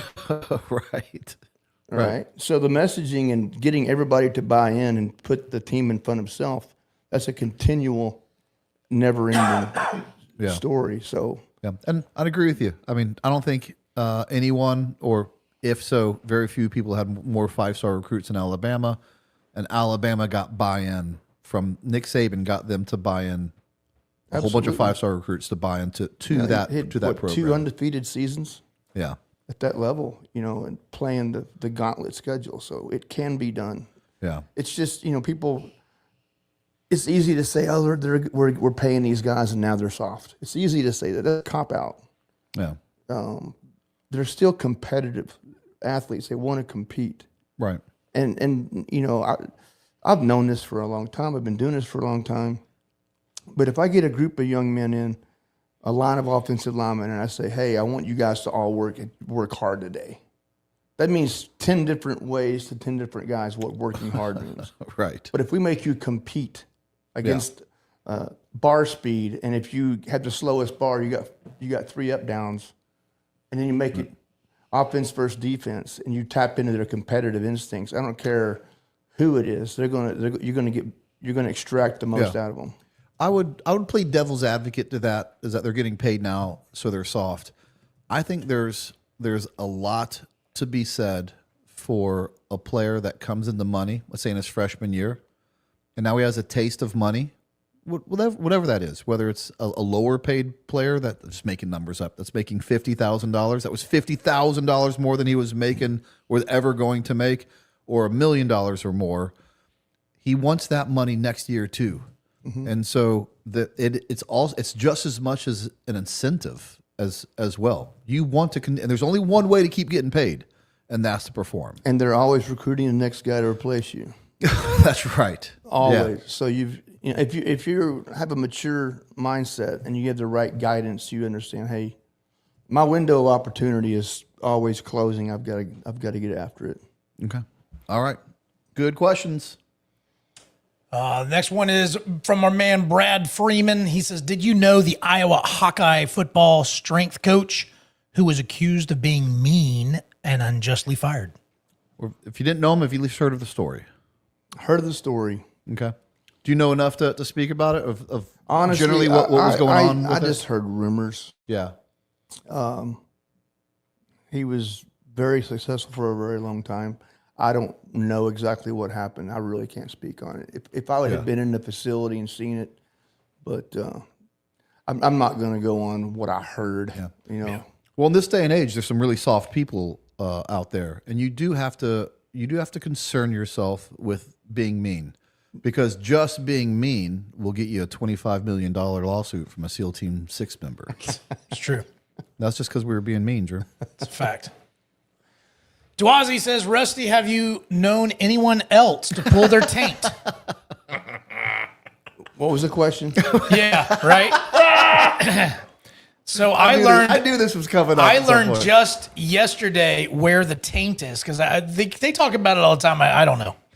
So, Rusty, it's okay if you don't know, because I didn't know till yesterday. Do you know where the taint is located? Absolutely. Yeah. Okay. I couldn't believe Drew didn't know where it was. I didn't know where it was. Probably I don't in look junior stuff high. like that up on the internet. And nothing has ever happened to my taint. So, and nothing happened guard to your mine. taint. Nothing happened to mine for a very long time. so Rusty, have you ever known anyone else to pull their taint? I know there's a better word for that. I just don't know what it is. And I know that's an accurate location of where I pulled that muscle. Okay. It's actually called, I think, a lower pelvic floor muscle, something like that. Well, I've heard of the pubis symphysis injury, but that's the closest I've heard of it. Okay. So let me paint. Now I got to tell them. I hate it when you guys do this, and I have to tell this story every time. And you were just talking about, you ever seen Hank Jr. live? And I was like, I did see Hank Jr. live. Well, I was at that concert, and I rode. And he was bull riding. And I was bull riding at the concert. Yeah. Okay. On a mechanical bull, but I'm bull riding at the concert. And this guy was taking it easy on all the girls in front of me. And I'm like, well, I'm going to crush this. Like this bull ain't bucking. And so I get on there, and he decides, there's a guy. Let me turn it up. And I squeeze my legs really tight on this bull, and it bucks about 2 or 3 times, and I feel a pop in my taint. Your pubis symphysis. Or my taint. Okay, well, ipso facto, Pubic emphasis. Let me tell you, and I fell right off. I lost all bladder function. No, You were wearing black jeans, so you couldn't tell. I lost all like muscle function in my hip not my hip flexors, but my ability to hold on. The ability to squeeze your cheeks. Yeah. So you shite yourself. I just fell right off, and the person I was there was like, "What happened to you? You just fell right off the bull." And I'm like, "I just pulled my taint." It was the first word I thought of. Is the first thing I thought of, and we're in this dangerous moment where it's a weird way. It's almost euphoric feeling down there, and it's either going to get cold and really tight, or it's just going to go away. And I walked away just fine. I'm like, I think it's fine. A couple hours later, it started to get a little tight. Mm-hmm. And when I woke up the next day, I couldn't walk. Okay. I couldn't walk. Yeah. For about 2 or 3 weeks. I had to lean on walls to walk. It was one of the most, outside of getting shot, it was the worst injury I've ever had. Oh, I have it on video too. It was not a pretty sight. You have it on video and we've never played it here? Oh, we can clip it. Come on. We also need we need a t-shirt with a bull riding picture and something about a taint. Something's gonna happen. When this is over, hand me your phone, show me where it's at, and step back a few feet if you don't mind. Come on now. Come on, that's good stuff. That's content for the Patreon. All right? Join the Patreon. Behind the scenes exclusive content. All right. I'll post it to the Patreon. Everyone's going to have to sign in an NDA that it doesn't leave the Patreon.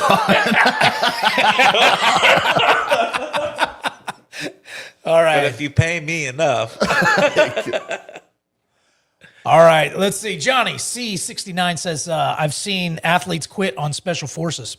World's toughest test. Good tip. And again, just real quick on that. Yeah. It doesn't mean that athletes aren't tough. And there's a lot of things that special forces guys couldn't do in the outfield. Where it's a weird thing where there's a lot of like when it comes to mentality to some degree, when it comes to athleticism to some degree, there's carryover, and there's also a lot of massive differences as well. Well, I think it comes down to the self-confidence thing you were talking about earlier. When you're doing something that you're not very confident with, and then you have an injury that you're scared to push through, or you never have been hurt before. Yeah. And yeah, I've saw all shapes and sizes quit. There was a guy, because they put us in the our huts by alphabetical order. A guy right next to me was a 10th Mountain guy who had just got back from deployment, and he was like sprained his ankle. He's like, I got my career ahead of me. I don't feel like wasting my ankle doing this. So. Everybody has their reasoning. It's a crazy mentality to guys like us. And it's like, I saw one guy. He was a high school football player, good athlete. Took a nap on a land nav iteration, and the cadre had to wake him up.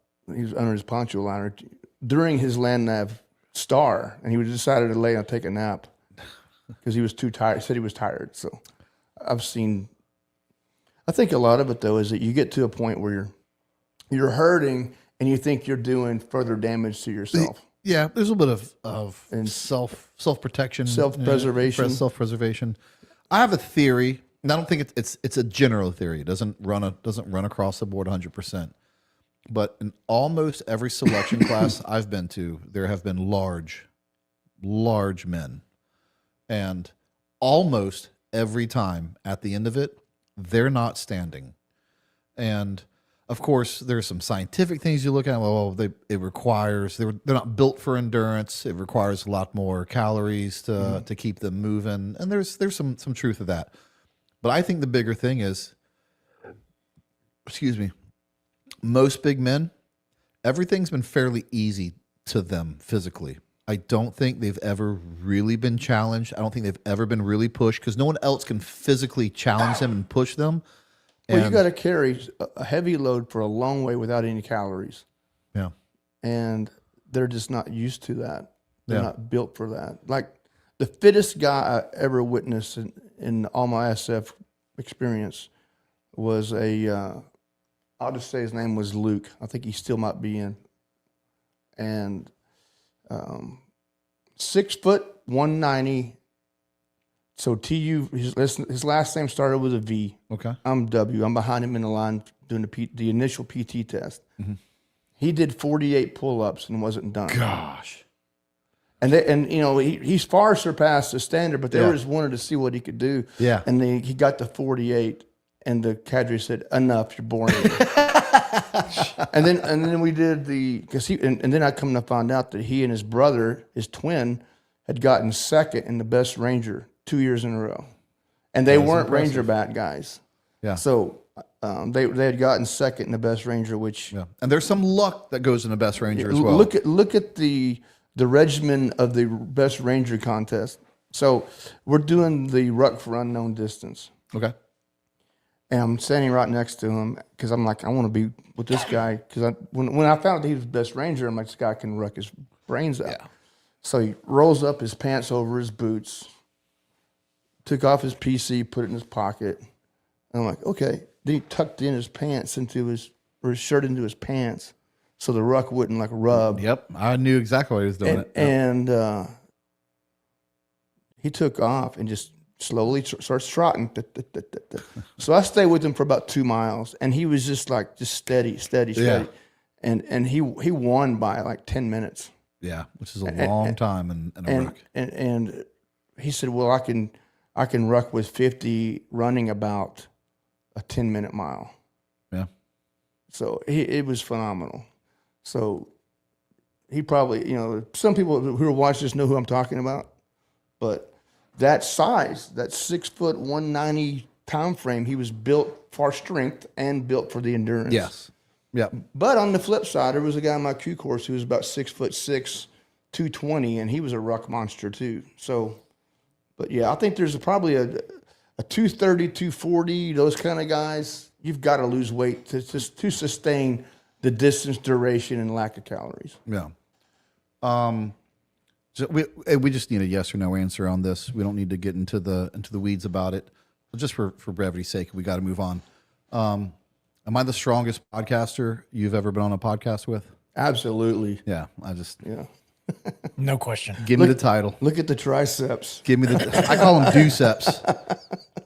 I don't try anything. That's a defeatist attitude. They're deuceps, Randy. Rusty. Randy, Rusty.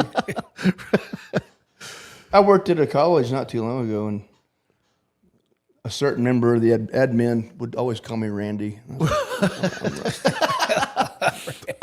I had a guy at the unit that called me Brett nonstop.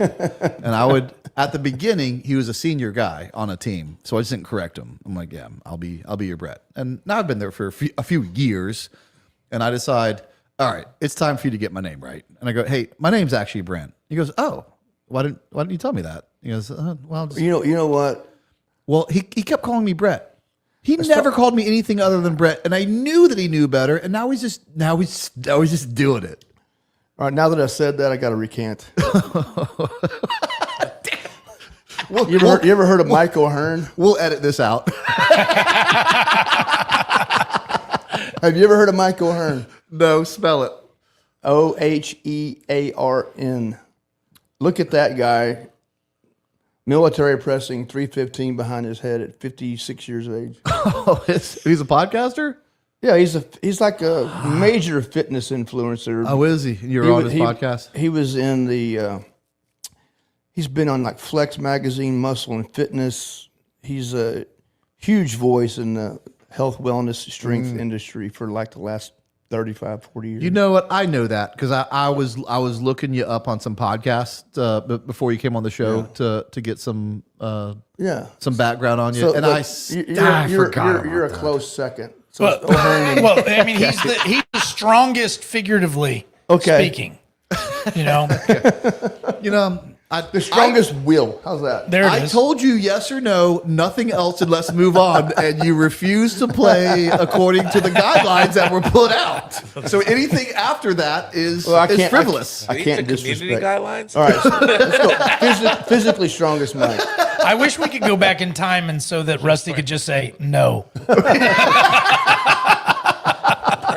And then Brent would be like, well, now I want more information. There's several kinds of strength. Let's go willpower. You've got the strongest willpower. No, don't try to make me feel better now. The damage is done.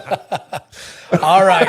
Well, good night, everybody. I'm getting kicked out. Tractor Boy says, who's going to be the most disappointing team this year, and why is it always Arkansas? We're so bad Trent Bucker can be our sub 6 foot quarterback. Could be that.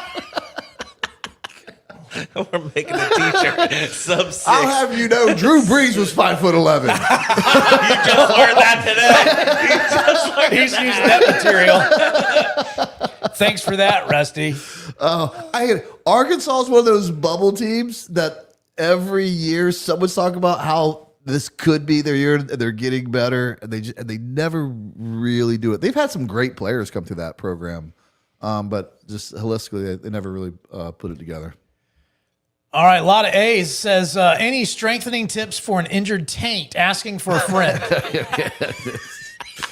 That's it. I'm not telling you guys anything personal ever again. I'm not doing it. Elbow guys. Squeeze your glutes. All right, Dusty Go Tigers. Do more squats.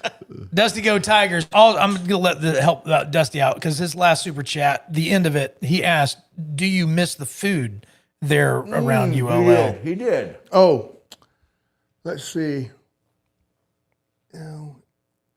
I never really got too much into crawfish boil. Just so much work for so little. Yeah. But I do like the fresh caught, like redfish. There's a lot of restaurants around Lafayette, and then the Old Time Grocery shrimp po' boy. If you haven't had one of those, okay, people stand in line for those. Mothers. Nice. So about once every 2 weeks, I'd have me an old time Okay. grocery shrimp po' boy, and it's legit. Well, this time Dusty says those years at ULL changed the program and built a lot of training facilities that program now has. It was some fun years for that program. We miss Coach Hudspeth. That coaching staff was jacked. Yeah, we were initially in that small weight room that was about 5,000 square feet Okay. for all sports. We beat San Diego State in the New Orleans Bowl. Then we beat East Carolina in the New Orleans Bowl. We beat Tulane in the New Orleans Bowl. The next, so we won four consecutive years. Wow.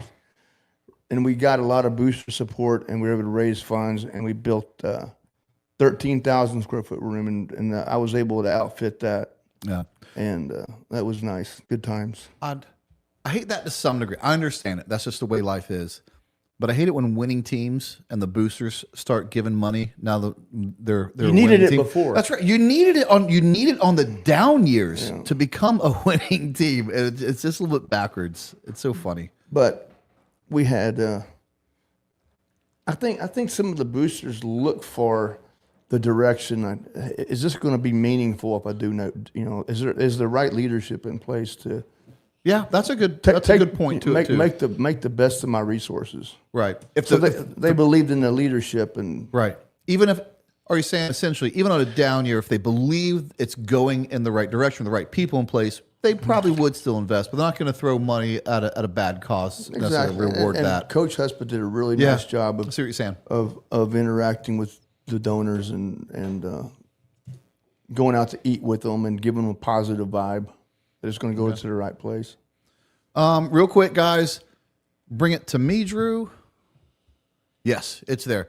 We're going to start the 1 month countdown now that it's all together. In 1 month, we are going to give away this sweet thing over here that I cannot touch lest YouTube immediately take us off of the air.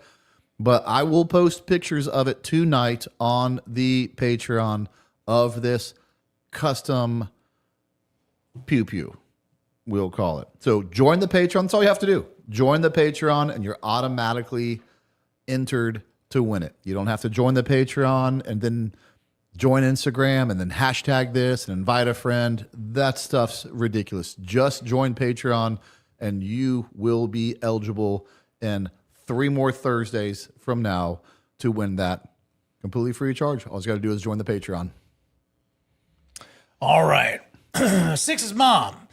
Guys, he's 5'11" and 3/4. It's important that 3/4, no cowboy boots on, which he always measures in. Aloha from Kauai.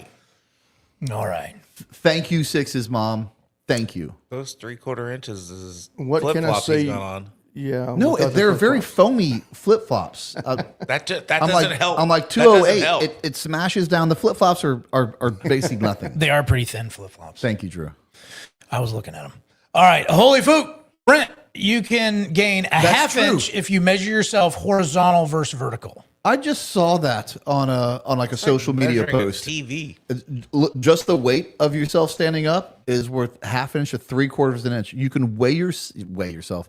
You can measure yourself laying down and gain up to like half an inch. Okay. That's crazy. If you want me to, it'll make you feel better. That's the picture I'm posting. That's the picture I'm posting. Yes. In a supine position, and I can pull on your legs for about 5 minutes. You might get that extra quarter inch out. All right. I'll get it any way I can. Provide some upside traction. Right. All right. Just another 11B back in says, would an extra 1/4 inch in height change your view on risers? Well, Just kidding. Which I'm only 5'11" too, but have legs. legs. Oh, man, that's funny.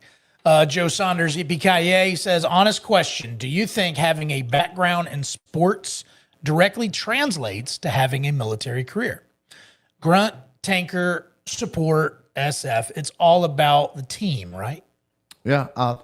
I'll answer that real quick and I'll throw it over to Rusty. I played sports growing up, and sports was a great thing. It was a great thing that everything about sports does for you to develop you as a young man, to work as a team, to be challenged, to have to overcome a challenge.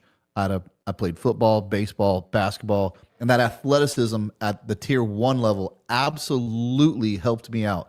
Simple things like, getting instructions from someone, and just by someone telling you what to do and then being able to translate that to your actual body language. I don't know if that makes sense or not. There's a lot of people, you give them advice and they don't have I don't know if it's the creativity, they don't have the ability to translate this correction into the actual body movement. And guys who can do that, that's what really makes up someone who's easily coached. And I was always easily coached.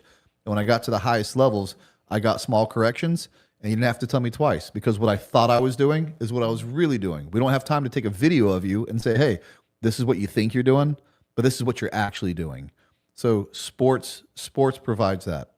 Absolutely. And I tell you who really did well as far as the physical challenge and the mental challenge to it is there's a lot of wrestlers, even at a high school level, a lot of wrestlers make it to the unit level because of that strong foundation that they get. 100% agree. I mean, coached at West Point, and it was a natural springboard for them to be in that team setting, taking direct instruction on the daily, going to challenging environments, with a unit that you've all sweat with your brothers, and then going and play a Michigan, going and play OU, and I think it's an easy switch over from that mindset. So, on top of being physically fit, taking instruction, living a very regimented lifestyle, having to get up early and do difficult things, I think it's a natural segue into it. And like you mentioned, wrestlers. I coached wrestlers at the Olympic Training Center. The fittest guys I've ever been a part of. They were just like human pit bulls. Yeah. And there was a gentleman named Ray Brenzer, a world-class wrestler, probably in the 200, 190-pound range. He would walk in the morning. The first thing that he would do is put 2 45-pound plates around his waist with a chain and just start doing pull-ups, like multiple pull-ups with 90 pounds. Yeah. So they're built different. They're built different. They are physically and mentally. And they start at such a young age. Yeah. To be that good, you have to start when they're 4 or 5 years of age. So yeah, that regimentation would lead into that successful military career. Yeah, you got to get them in the gogi early. That was a Spartan reference. Okay. Ramake says the Big Ten won the last 3 championships because the SEC aren't the only ones paying players now. Go Blue. I see what you did there. All right. And now. Did you have to use the word now? All right. And they all recruit from Florida. That's true. Yeah, you're winning championships with Mendoza from Florida. You're welcome. Brad Freeman back in says, I was done super chatting, but I will not take this Big Ten slander. Funny how other conferences are kicking SEC butt now. Every team can pay their players. Well, I can't stick around for this season. I can't wait. And that's why I love college football. I love it. Can't wait. Just Another 11B says, would you rather do CQB in football pants, real world op, or play football in full kit, televised game? That's just a funny picture in my mind. And let me tell you, the football pants are getting shorter and shorter these days. They don't care anymore. They don't measure it. Yeah. I mean, there are guys out there essentially in thigh pads and shorts way above their knees. It's crazy. It's just too hard to, on the minute by minute, keep up with those players. So. Yeah. I think I'm gonna wear football pants doing CQB. Yeah, there you go. Instead of the pads, you can put your magazines in your pad. You get creative with it. You get creative with it. Yeah. All right. Michael Hendrick says, Brent, please finish this. O-H. I don't know. I know what you want me to do. Yeah, you know what you do. I know what you want me to do. You're not getting it from me. You're not getting it from a Florida fan. Is that a Buckeyes fan doing that? Yes. Yeah. They're not going to want to remember one of our national championships where we blew the doors off Ohio State. Yeah. And you want me to finish that? Look, Ohio is basically a subcategory of Florida Gators because they got Urban Meyer later. So, That's right. You're welcome. Yeah. Another Florida product related Yeah. to a national championship. every time Ohio wins, we say go Gators. All right. Holy Fook says, Brent, why are you making excuses for the SEC versus other conferences? Where can we send a box of Kleenex? Outro song, no more tears. Ozzy Osbourne. Because I'm not a fair weather fan. I've been a Gator, and which makes you an SEC. We hate everyone equally, but we're still proud to be in the SEC because it is the greatest conference in college football and has been for a long time. And it doesn't matter if the Gators go 1-11 this year or 10-1. I'll be at a game this year, if not two, and I'll be rooting for them and watching them every Saturday. It's the only thing I do. I don't fish. Regularly. I don't hunt. I don't golf. I don't do anything. Every Saturday, I am by a TV watching the Florida Gators. Every Saturday. And every other Saturday, he's mad. All right, I'll tell you this. I've gotten better in my old age. I used to be that guy. I'm not that guy that yells at the TV. I'm actually the opposite. I get really quiet and just angry. And then I used to let it ruin my whole day. If the Gators lost, it'd ruin my whole day. Now it ruins my day for about an hour, and I'm like, all right, there's bigger things to worry about. Imagine living with Amanda. She's a Florida State fan. I know. I don't. And I took her to the game, and Florida State beat the Gators. I know. I And it remember was that our game. only We were there. game Yeah, I took Lincoln to that game. Yeah. We should have beaten that year. Oh, we just let that one go. Gosh. All right, last super chat so far says, this is from the War Boner. Don't talk bad about my hogs. Make sure y'all beat Texas. Okay. Hell yeah, you wouldn't know. Oh, another great song. That's a good one. Hell yeah. What do they call it? A super band when they put a bunch of big names together. All right. T-Bone says, I love Tebow as an athlete, but he is also last decade. Hey, T-Bone, Georgia's still talking about Herschel Walker. All right?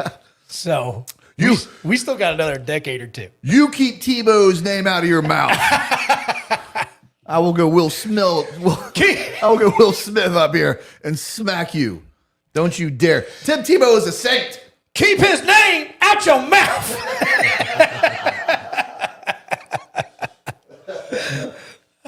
Tebow, you know what you play. But and I love it. And I love the chats of everyone being proud of their team and the back and forth that goes along. That's what makes college football special. Win or I lose. absolutely love it. Win or lose, stand by your team. Yeah, absolutely. And I've never done this to Florida State. I've never done this to anyone else. I don't. I just root for my team. I don't ever want to talk crap. To a fan next to me. I just think that's just trashy. Yeah. You know what I mean? I just root for. And I've left stadiums before, and I've shook in the hand of the other team. Their fans be like, "Hey, you guys played a great game," and it hurts. Actually, it's hard to do that. But I don't know if you feel like you just want to make sure they have a good experience in the swamp and you represent Florida the right way. Yeah. But I love the it. Worst It's not like going the to worst Tennessee. fans are the Florida State fans. When they win, they still want to try to fight you. Tennessee's the worst. Tennessee is the worst. All right, Tennessee's the worst. last question for Rusty. Like I said, I want to be real respectful with my questions, but I think this is an easy one. And you've been a part of a bunch of rivalry games there, watching it. Is there a fan base that sticks in your craw and be like, you know what? They weren't the nicest fans. Let me think about that one.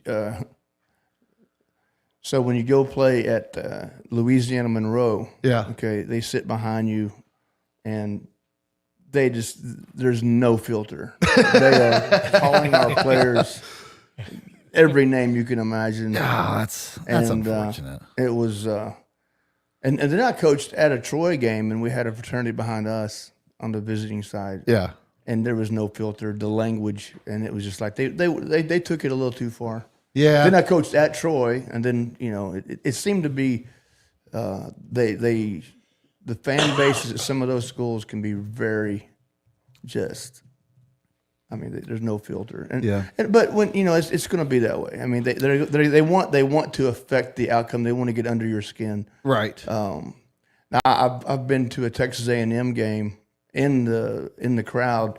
They are obnoxious in a good way. I mean, they don't sit down for like 4 hours, and they're pretty amazing fan base. But I love it when fans and frats are usually really good at this. If you have a good frat, where they really heckle the other team, but in a really creative and funny way. Those are the funniest ones Kansas to listen State to. has an art to it. They know how to heckle without just being demeaning. Right. I mean, I was stretching. This is 2011. Back when our players did wear jocks, and I was stretching a guy 5 yards from the wall, and one of the fans goes, "Hey, dude, can you sniff his jock from there?" Like call me a jock sniffer or whatever. Right? Yeah. But Kansas State, they practice it. They have an art to it, and I think there's a way to do it that still maintains a little bit of class. Yeah. Yeah. Those are the ones I love. But I mean, it's I love it.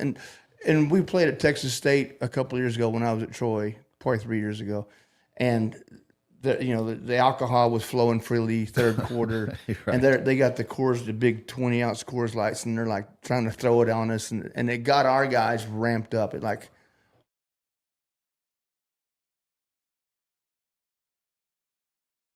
the more it hyped us up. So and I got him. Like I've heard coaches, or fans say, "Hey, dude, you missed a belt loop," and I didn't miss a belt loop, but they wanted to distract me. Yeah. And then you damn if you do, damn if you don't. Or you definitely damn if you do, because if you check, should I go check? I got you. And that's funny. That's funny. Yeah. Oh man. It's time to hang out with everybody with a Alice in Chains. What the hell have I? Here you guys go. You were just playing Nutshell earlier on the acoustic. One of my favorite relax songs.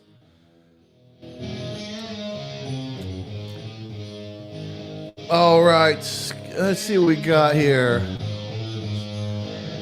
Last super chat just flowed in. Coach Whitt, how was Cormani McLean looked in the weight room so far?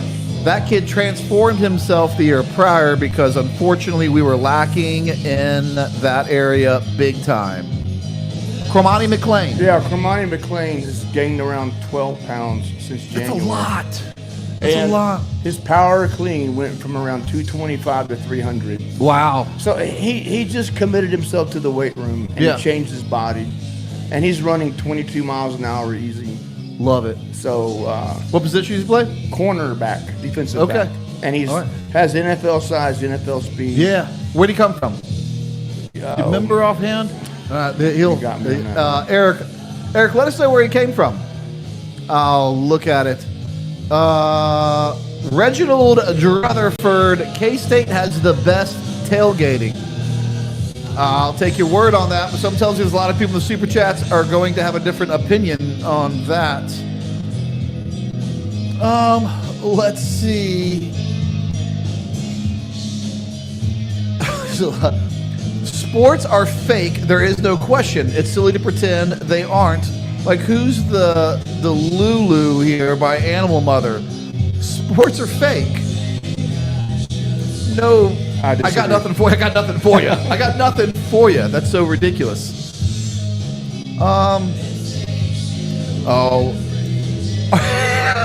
Another argument about that. Are you on the spectrum, buddy? Let's see. Animal Mother now says, whiskey, you're not qualified to even know what that is. All right. We have a kerfuffle in the chat room right now. Nerd, you couldn't make the football team. What's going on in the chat right now? Oh gosh. Joe Saunders, UPKIA says, great live, y'all. Chat, Brent, Rusty, Drew, Magnet, Tier 1 team. Chris, I'll ask because he asked, do you live in the Villages? No. Okay. I don't know why he asked that, but that'd be a long drive to work every day. Yeah, 75. Yeah. I live in the old- I hate 75. The old Gainesville Country Club. All right. Of course, Animal Mother now says sports are fake because he knows loan sharks. Loan sharks are liars. The Taver G, what is Magnet's real name? Argyle. Legend. Okay. Brandon Bailey, go Army, beat Navy. Absolutely. There's only one other game all season that can ruin my day, and that is the Army-Navy game. Oh, do I hate it when Army loses. Have you been to one before? I've been to 3.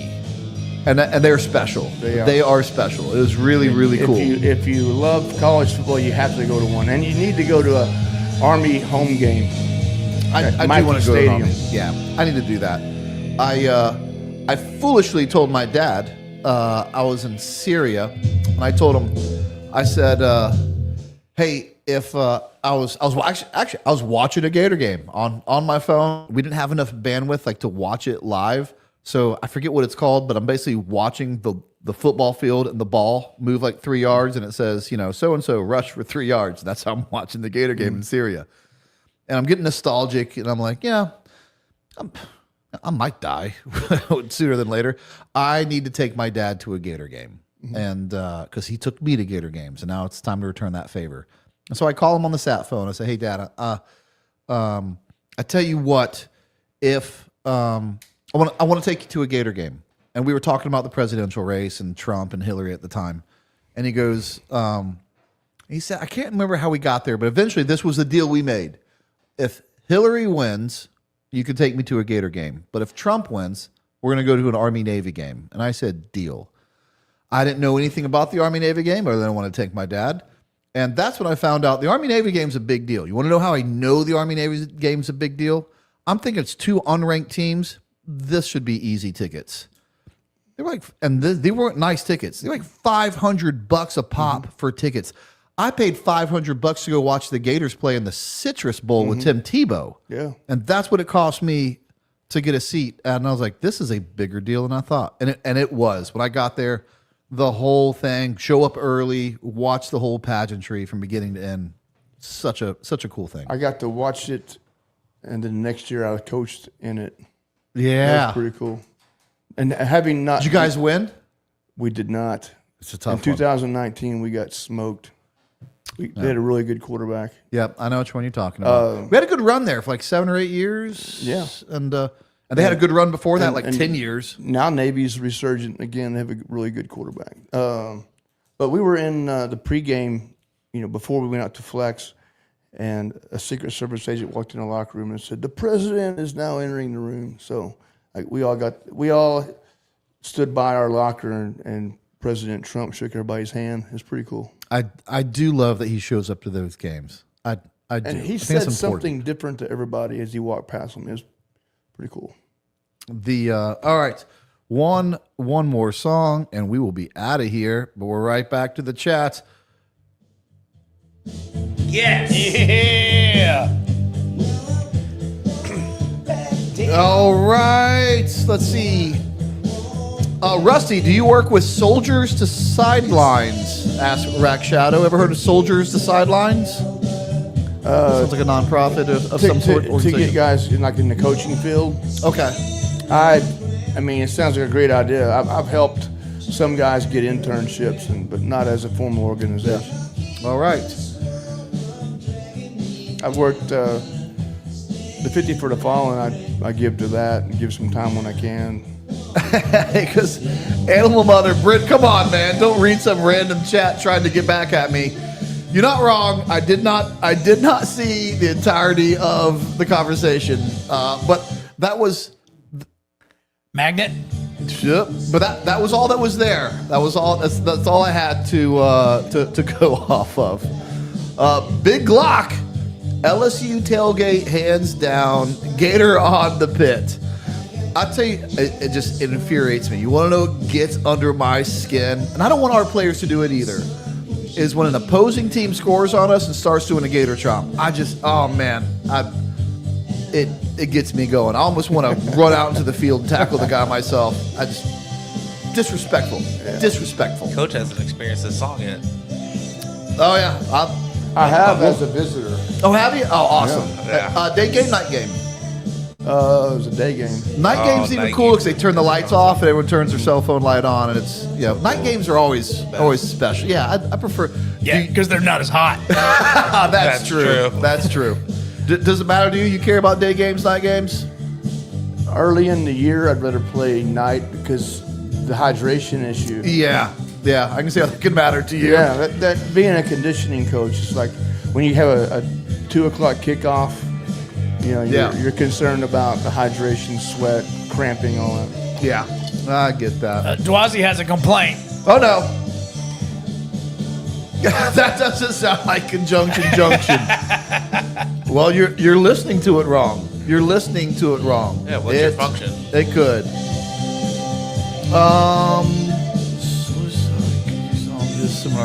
Coach Harris Bernstein from STS, Soldiers to Sidelines, could use your knowledge on his seminars, Rusty. Big Glock, no place like Death Valley. I would like to go to Death Valley for a game. I love going to Oklahoma. I thought that was a classic stadium, to be at and to be a part of. I haven't done a good job of seeing other iconic stadiums, and I think Death Valley would be a cool. Here's the reason why I don't, because I'm a baby and I'm a poor sport. I would love to go to Death Valley and watch the Gators play. Here's why I won't do it, because I know it's going to cost me $1,000 to fly out there, get a hotel, get a ticket, eat, and come back. And then if we lose, I'll be so upset. I'd rather just lose in my living room. I want to lose cheap. I want to lose cheap. I know. That's. Let's see. Well, that is what we got. Dwazi, I'll give you this one. I will give you this one. Did we ask Glock or Sig? We didn't. Which one do you prefer, Glock or Sig? That's their fault. Both. I knew you were going to answer that. But we talked about this. I own 4 Glocks and 1 Sig. So all right. Well, there you go. There you go. Guys, that is the show. As always, we get to go around the room and everyone gets their last word. Magnet, what do you got? Nothing really. Just the new shirts are dropped. I have one on right now. Go on linearmsusa.com and pick you up a shirt. All right. Go Gators. Go Gators. You ain't wrong. Drew, what do you got? Well, guys, truth, I'm going to be in Daytona this week, so I'll be out of pocket. So no Truth in the Dark this Sunday night. Oh, no. All right, no live this Sunday night, okay? But you can make up for it by going to frcc.shop. Get yourself some good cigars, some really cool torches, great coffee. It's on sale. Check it out. Thank you. You are the guest of honor tonight. Rusty, what do you got? You get the last word. Awesome meeting you guys. Yeah. And I met you, well, we already met, but being in your domain, awesome experience. It's cooler going to your work than you coming to mine, I assure you. Go Gators. Yeah. And look forward to this year and excited to be here and hopefully we can do this again. This was a lot of fun. Heck yeah. All right, guys, we will see you next Thursday right here. See ya. That was cool.